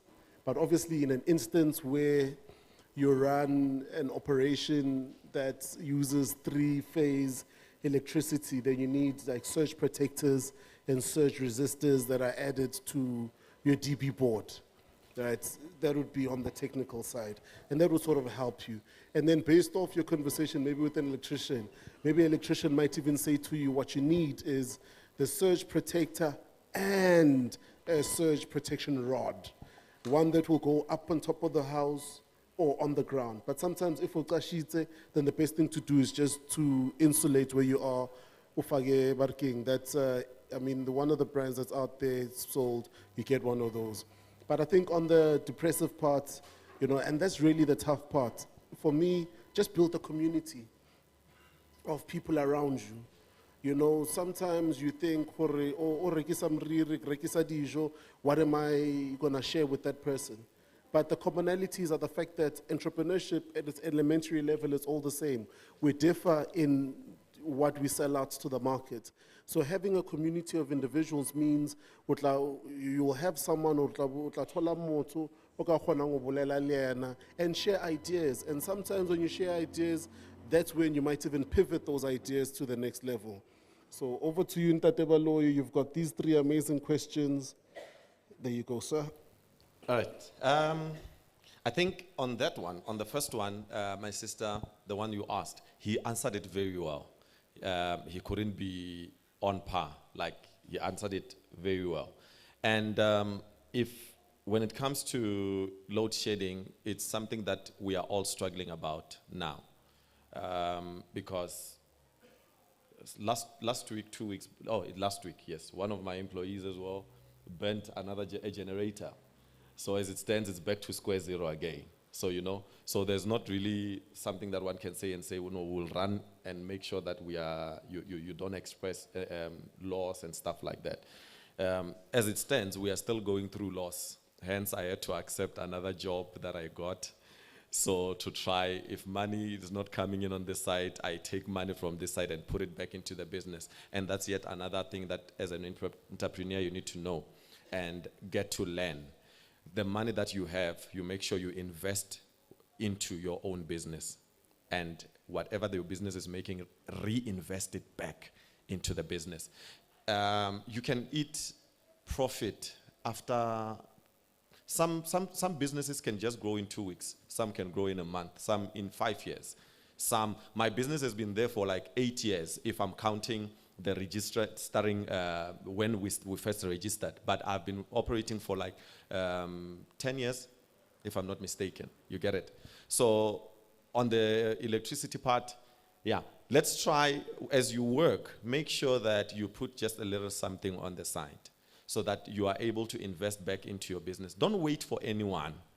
Don't wait for funds from other businesses. I have applied. I never got them. I have applied, I never got anything. And I submitted everything. They even called me to pitch and stuff like that. But if it's not yours, it's not yours. Someone else will come and apply in a day and get it, So you don't have to kill those people in the office and say, no, I'm not getting money, I'm not getting anything from you, yet you said we have to apply, So I think I can answer it in that way. Yeah. Like I said, you already answered that one. I'm not going to continue on it. I hope you got it. And yet, you can also go... okay. Since they are a part of... I saw they are a part of us now. You can also go to NYDA. They do help young entrepreneurs, the youth. You can go to them, and they will be able to assist you. I know a lot of businesses that you see around here, food outlets. Some of them we attended the same meetings. Like I'm saying, they can still take someone whom you know and they give money and you are left there. You are not going to stop your business because you didn't get that money. you know. So I happen to be that one of those people who never got that funding, but you can still get those funds from NYDA. They do help. They have helped a lot of people. Okay, who was the first person for me to call when I had this whole thing? My mentor. So the first person I called, I didn't call my parents. I did not call any of my family members. I took my phone and I called my mentor. I was like, man, my shop has burned down. Guess what his first words were? How did it happen? I answered, I said, I don't know. I sent him pictures. He drove straight away. In 15 minutes or 20 minutes, he was there. You see, that's why I said you need to have a mentor who understands you, whom you can learn from. That person must be, if it's a man, let that person become more of a brother to you. Not gore o motshwenye ka 10 ya boshigo a sa robetse le mosadi ya gage o no mfounela what's that dilo e ka ra di tsamaye ka mo o nana e ka re o tlo araba. But yes, he should be like a brother and stuff like that. So my mentor was the first person I called when the shop burned. How long did it take to recover? I haven't recovered. I haven't recovered. That's why Mankweng does not have Rabbit's Pizza at this moment. But I am working on it. The reason why, it's not that I don't already have a spot that I'm supposed to be working in, and I do have a container that is ready to be used, but I am taking my time. You know, sometimes if you rush, you crash. So I'm trying my level best not to push myself too hard. You see, you need to be in a point where even if you are continuing with what you're doing, your sanity must always come first as well, you know? Because it doesn't help for you to run around doing all these things saying you are trying to impress people. Because most of the time we do these things because we are doing them for people. No, my shop has burned. Trust me, the same day when my shop burned down here, people did not even notice that the shop was burnt. You know? They did not notice because the same day, I took everything. In fact, when they called me, the same hour, we got there, took the fire extinguisher, switched off the fire, and then took everything out. Went out, I bought paint. I felt like I'm still fine, you know. Went out, bought paint, bought the ceiling, bought almost everything that I needed to fix the place. Came back, started to fix the place. Same day, I knocked off. It was around 8 in the evening. I felt, oh yeah, at least I'm getting there. I even took a picture. I was like, no, you know, you can't bring the rabbit down. That was me. It's still there. I did not even delete it. I'm not even going to delete it. I said, you can't bring the rabbit down because I felt like I still have that strength. But guess what? As I was continuing to work, I felt, no, man, it's not really enough. Because I am struggling. I'm overworking myself. And at that time, I didn't even have insurance. So there's no money that I'm going to get from anywhere to fix the shop. You get it? So I haven't recovered from that, but I am doing well. I'm moving on. That's what matters. And on the one, how can we supply you with our products? I love that, my brother. Let's give him a round of applause. You see, as an entrepreneur, you must be able to network. Whatever chance you get, make sure you network. If you can check, I have got my wallet here. It has got my business cards. Everywhere I go, I've got my business cards with me. So make sure you network. That's networking there, and it's 100%. So if you want to supply us, I'm here. I'm your guy. Let's talk. I can even leave my number. You can even Google Shitsak Sobalilu, get my number there. I have the phone here. Don't say your number, the phone, they don't even. Mine is here. So you can even call, but even after this segment, we can sit and talk. I'm not going anywhere. Yes. And the last one. What are the books that you have read? Buffett.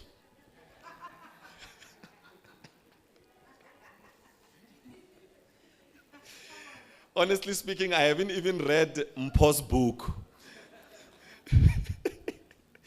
I'm one person, I listen to audio because I'm always on the road.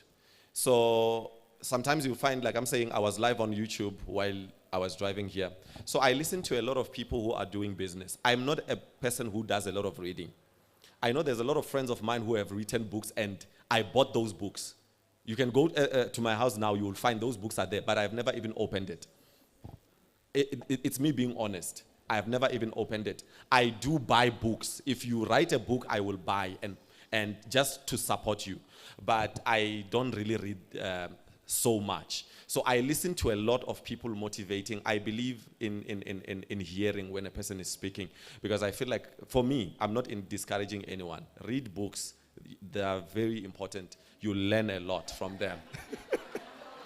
No, I have read books. Not that I don't read. I have read books, but I won't mention that I read this book, I read this book. You know? So if I read something, I usually open the book, check the table of content. Oh, talking about entrepreneurial growth. Oh, let me hear. I will open on that page or that chapter, then read one page. Oh no, you need to do this. This one is telling me that his uncle was owning Nedbank. Now he then opened tea. He has a lot of money. So that's not for me. That's why. But anyway, read the books and get your motivation from there. Thank you. So we're gonna release you. Final words. Final words to close off. We release you. Back over to Smooth. Okay, final words that I can say to everyone as an entrepreneur. I know some came to learn, some came because they've got businesses. And I'm glad, I know there are a lot of people who came after they saw my post. Yes, I need to win as well. If you can go on my Facebook page, you will see. There's a lot of shares and a lot of likes over there. So, final words is that I love this guy. I said I don't usually read, but I listen a lot. There's a man called Creflo Dollar. For those who have listened to me give talks almost everywhere, I don't finish a talk without mentioning that. Creflo Dollar says, dedication is the mystery behind distinction. If you are not dedicated to the cause, you will not be able to win. Dedicate yourself to what you are doing. Dedicate yourself to what you have, and make sure you will see it succeed. Again, as I close, I love this. Hope, I'm a preacher, by the way. Hope, as I define it, it's an assurance that something desired, you will get it, right? And hope, it's made up of 4 letters. It's H-O-P-E. Can you say that? H-O-P-E. Let's write it down like this, going down. I did not do a presentation because I was not coming to present. But the first letter, H, it stands for hard work. You can never replace hard work. When you're starting a business, you can never replace hard work, my sister, my brother, you cannot. Make sure you work hard. For people to believe in you, you must have worked the ground. Make sure you work hard on your craft. Make sure you work hard. When I was here, I left, I went to my sister over there, I bought sweets because I never even had breakfast. I had a meeting, immediately ran, came back here, I couldn't even stop anywhere. I went to get sweets over there. She has been selling those sweets for the longest. We've been hosting social markets here in Mankweng, the same one, you know, for businesses. Let me see those who have attended those social markets to come and sell. Even if you have attended, it's fine. Just those who have attended, let me see your hands. You see, there's a lot of people who have attended them and they are here selling, even there at the back, you know. So work hard on yourself. Make sure people know about you. When I went to her, I reminded her, oh, I have seen you on one of the social markets, because she's consistent. You know, you work hard and be consistent on what you're doing. The second letter, it's O.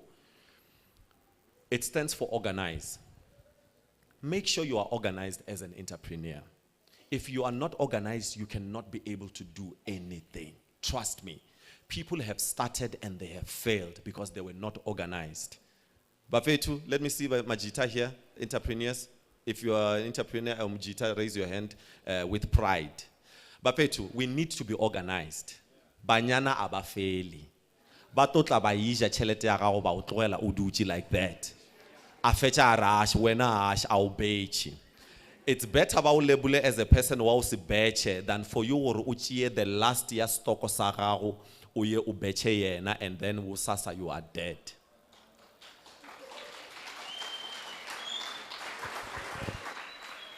Same thing goes, my sister. Ke a tseba hore la re rekela di iPhone akere.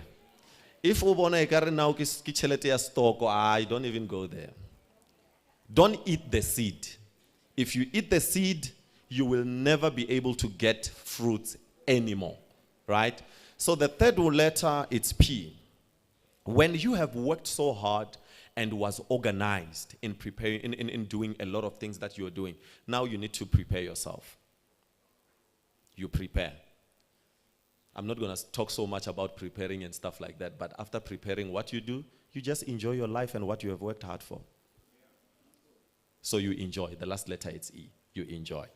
So thank you so much, Mr. Bulelan, for the opportunity. And yeah. Let's give him a round of applause. Thank you so much. Thank you, sir. Thank you. Appreciate it, man. Thank you. I think we're going to do the picture. We're going to hand over to Sbu while he's taking your social media. If you want to tell them your social media platforms. No, use this one. Oh, is it on? Yeah, it's on. So on social media, personally, it's Shitsakiso Baloyi. You can also find it on Google. Shitsakiso, the one with an X. For some like you who don't know. No, Shitsakiso. No, I know. You're good. You're playing. Yes, Shitsakiso Baloyi. So on Facebook, one of the businesses is Rabbit Events Management. The second one, it's Rabbit's Pizza. Rabbit with, pizza. That's Facebook. And there's also Rabbit Snaps, because we also take pictures and stuff like that, videos, Rabbit Snaps. And there's also Rabbit Car Rental. None of the businesses died, ne? Because you might say, well, no, he started the business, then this one failed, and he did. All of them are still functional and they are operating right now. If you want a car, come to me, I'll give you a car tomorrow. So just follow them, we'll find us. Nah, man, that is also a round of applause. But let's take a picture of you, the camera guys over there. How do I pose? No, you choose your pose. Now, thank you guys so much for staying the course. Thank you so much to this amazing. Sorry. Oh yeah, do the gift then. Oh, I must do the gift, yeah. So we've got this. Gift, yeah. We've got this gift for you, sir. We bought from the exhibitors as a thank you for your time coming here, sharing your amazing story of endurance. Very colorful story. I enjoyed it so much. Thank you. Let's give him a final round of applause. Thank you, sir. Over to Sbu, who's then going to do the announcements, and then we eat. Here you go, sir.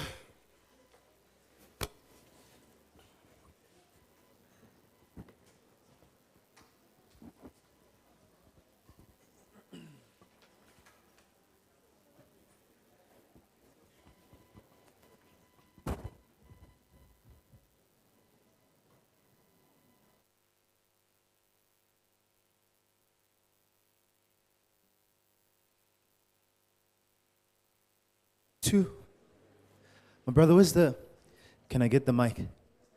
Another one, please. Thank you so much. Thank you.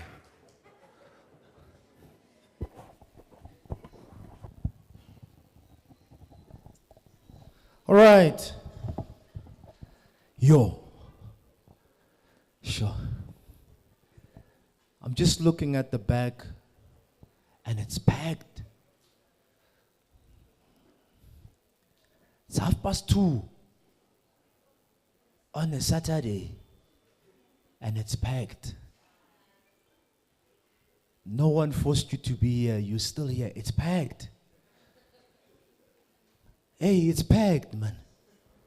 People are not sure whether we're at a party but I think these kind of events need to be celebrated. Because not much is said about these events. I know Mamzo, she was one of the first person to attend, to be here, I think 8 o'clock. And you are still here. And some of you, I know you came a bit late, but you had other commitments. But you here. This needs to be celebrated. Thank you so much. Please give yourselves a round of applause. Kopalisha peleng matso.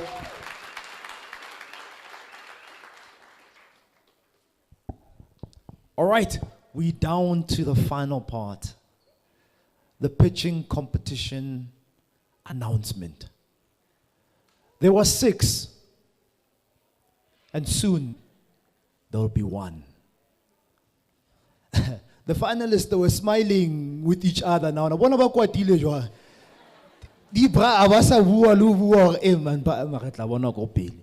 All right, so we'll go from 6, 5, 4, 3, 2, 1. Lizzie, please come to the front. Please come on stage.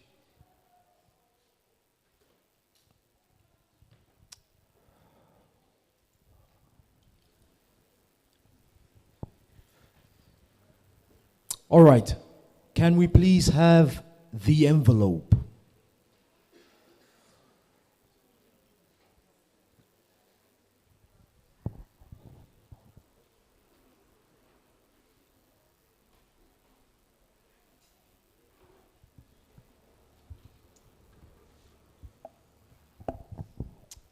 All right. We'll start with position number 6. Can we get a drum roll, some excitement? This guy like excitement, man. Be excited as if you are the one that was pitching. All right, and in position number 6, it is Tumelo Ratala. Kuparam Shapeleng Matsoho.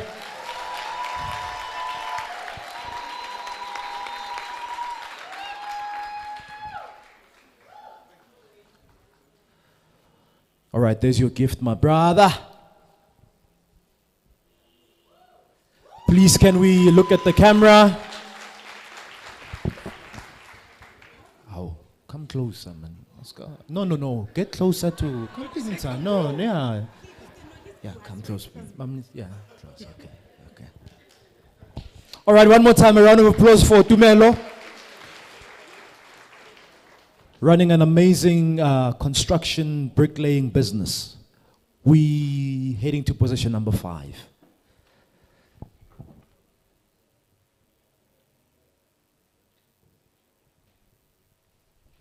All right, and in position number 5, drum roll please.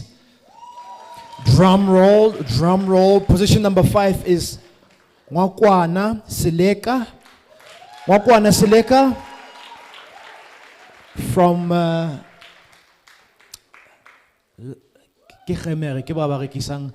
the modern one.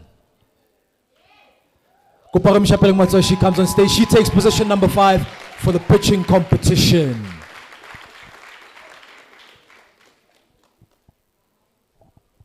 As she's coming up on stage once again to our finalists, it's recorded. So I encourage you guys, go onto the Facebook, share it, watch it. How can you improve? How can you get better? And you can even use it on your social media platforms, right? This is our position number 5. All right, position number 4. Drum roll, please. Position number 4. Position number 4 is Ramukone Sana. Please, can you come to the front? She takes position number 4.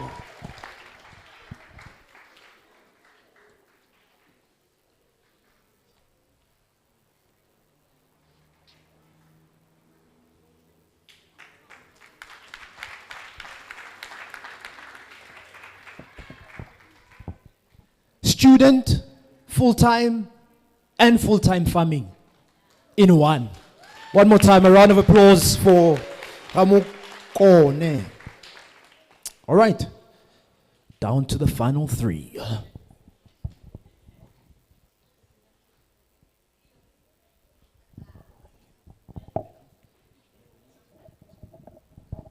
All right.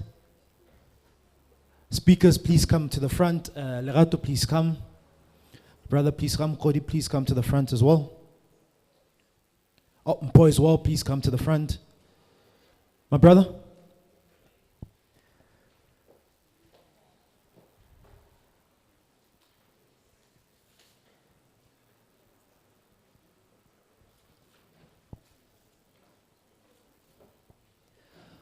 down to the final three. Ooh.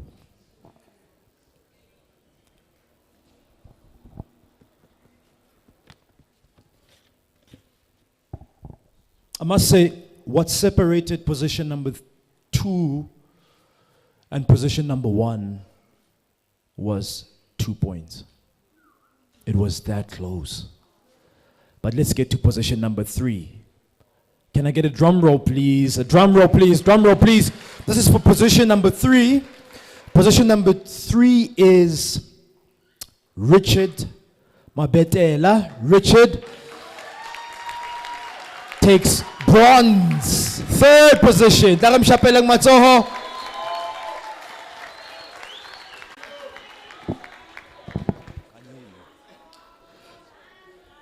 My brother, please take center stage. Ne? Please just first take your gift. All right, so let's, can we just, Rach, can we move a bit this side? Sorry, sir. Yeah, just do. Fantastic. All right, there's the camera, everybody. There's the camera. This is our brother taking position number 3. Let's give him another round of applause. Thank you so much, my brother.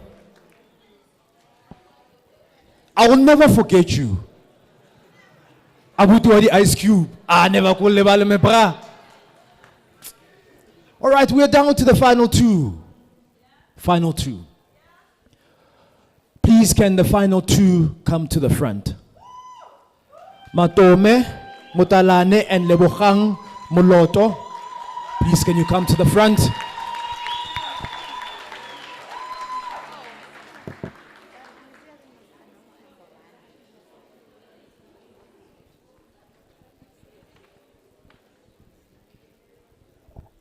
I'm just consulting. The results are not changing.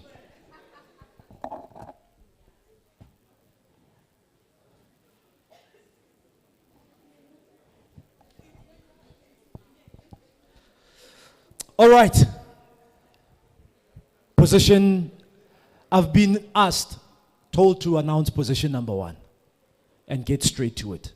So when I do announce position number 1, what I would like is position number 1, Uskawa. The whole stage, you know. I'm going to ask position number 1 just to please move out so we can have a picture with position number 2, and then we'll call you back, position number 1. All right? Please move to the front. Let's walk in the Oh, good.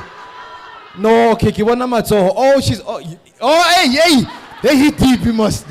Wow. It's. All right, ladies and gentlemen, this is for position number 1.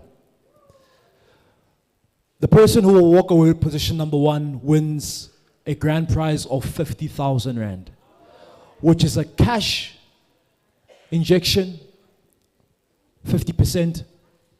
There's also mentorship so that we guide you and mentor you so you can win more money going forward. Right? It's real. It's real. Like my brother, staging. But I understand it's intense. There's been so much love and support. Can I get a drum roll, ladies and gentlemen? Can I please get a drum roll? Can I please get a drum roll? All right. Walking away with the grand prize, the winner of the pitching competition taking place right here in Limpopo. Hashtag join us for T, hashtag together Beke Lebeke, is Lebohang Moloto!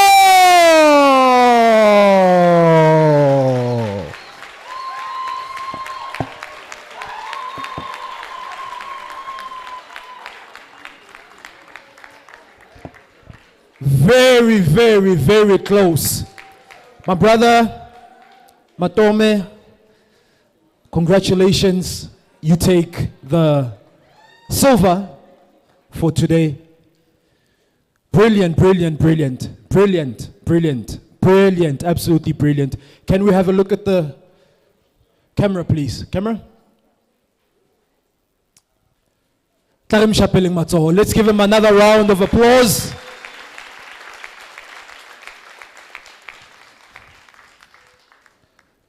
All right. Thank you, my brother. You can.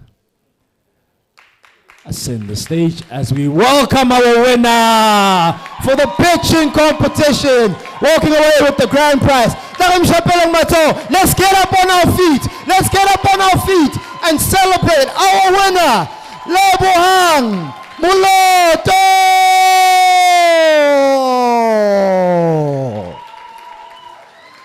Yeah.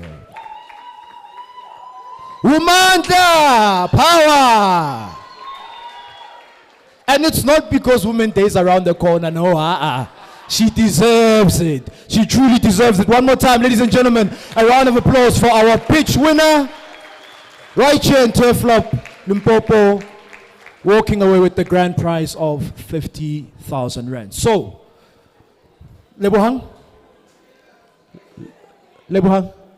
please take center stage. Cameraman, do we have a photo of everyone? Please go a bit back. Then the judges can just help you with the...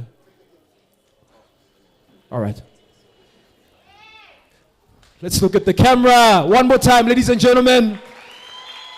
Our winner of the pitching competition. Sorry. Okay, thank you. Okay. Good. We're happy. All right, thank you so much. Please, can the judges... Okay, so what we're going to... All right, let me just... She's having a moment, you know, special moment. All right, so, winner... Please, yeah, I'm gonna bring you back on stage. Judges, please don't go. Would like to get a photo first of our judges and our speakers as well. Please, we learned a lot from our speakers, from Khudi to Mpo to Lerato to Mr. Baloyi. Thank you so much. Cameraman, let us know if you're happy. Hashtag join us for tea. Hashtag together Beke Libeke. And once again, I mean, my brother, he mentioned that I guess not all of us are on Twitter, but maybe you still want to enter the competition that Nedbank is running to get yourself a voucher, to purchase a generator, or whatever it is that you need for power.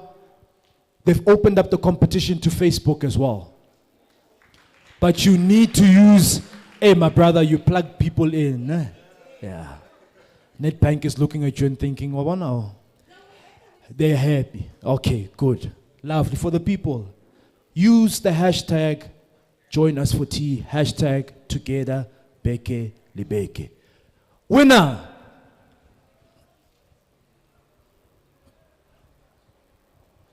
Please come on stage.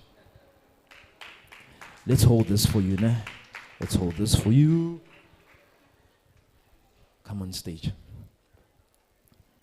It's like you knew you were going to win. Like maybe we've got a prepared speech somewhere. All right, so this is our winner. Congratulations. And on behalf of T and Nedbank and other entrepreneurs with your business, competing in a male-dominated industry, we know you're going to take it to the next level. What would you like to say to other entrepreneurs in the building, your parting words? What I would love to say to them is, first of all, you must start where you are with what you have, because I've started with just 5 liter, an ingredient to manufacture a pine gel. That was my first product. I remember burning it down my mom's windows because I didn't know how to use the stirrers and stuff. So start where you are with what you have. And also what I love to share is, if you want something, you must chase them. I've been communicating with T, I think since last year, saying I want to participate in the pitching competition. They were like, but then we're not going to Limpopo. We are in Mangaung, we are in Joburg, we are in Gauteng. When it's your turn in Polokwane, just follow us on our Facebook page. So today I'm pleased that I'm here, and in fact I've won the prize, so thank you so much, T and Nedbank. One other thing that I'd love Nedbank to fix for me is I've been banking with Nedbank for over 10 years now. So I've started studying my business. I've moved my business account to Nedbank, but then I didn't get the good service. So I moved to FNB. So may I kindly come back to Nedbank? All right, thank you so much. Kubarim Chapeling Mato, one more time, give a round of applause. Just take your, yeah. I'd like to just stand in the middle so we can get a shot. One last time, ladies and gentlemen, this is the winner for today, for the pitching competition. Persistence, persistence, persistence. Congratulations, thank you. You can ascend from the stage. All right, we've come to the end of our program, unfortunately. Right? Show of hands, how many of us enjoyed today?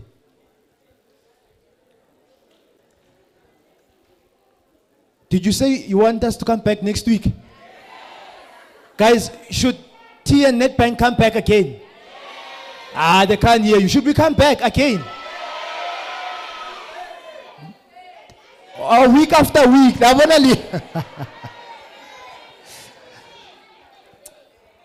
All right. So, please, once again, we were live streaming today's session on Facebook. You can go back and watch the presentations from our finalists gave today to see where you can improve.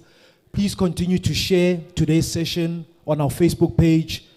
Subscribe on our YouTube channel. We're doing this not because we want followers. We're doing this so that when we send out information next time at Limpopo, you know. You can also enter for the competition. If you're traveling around and you want to join, we know.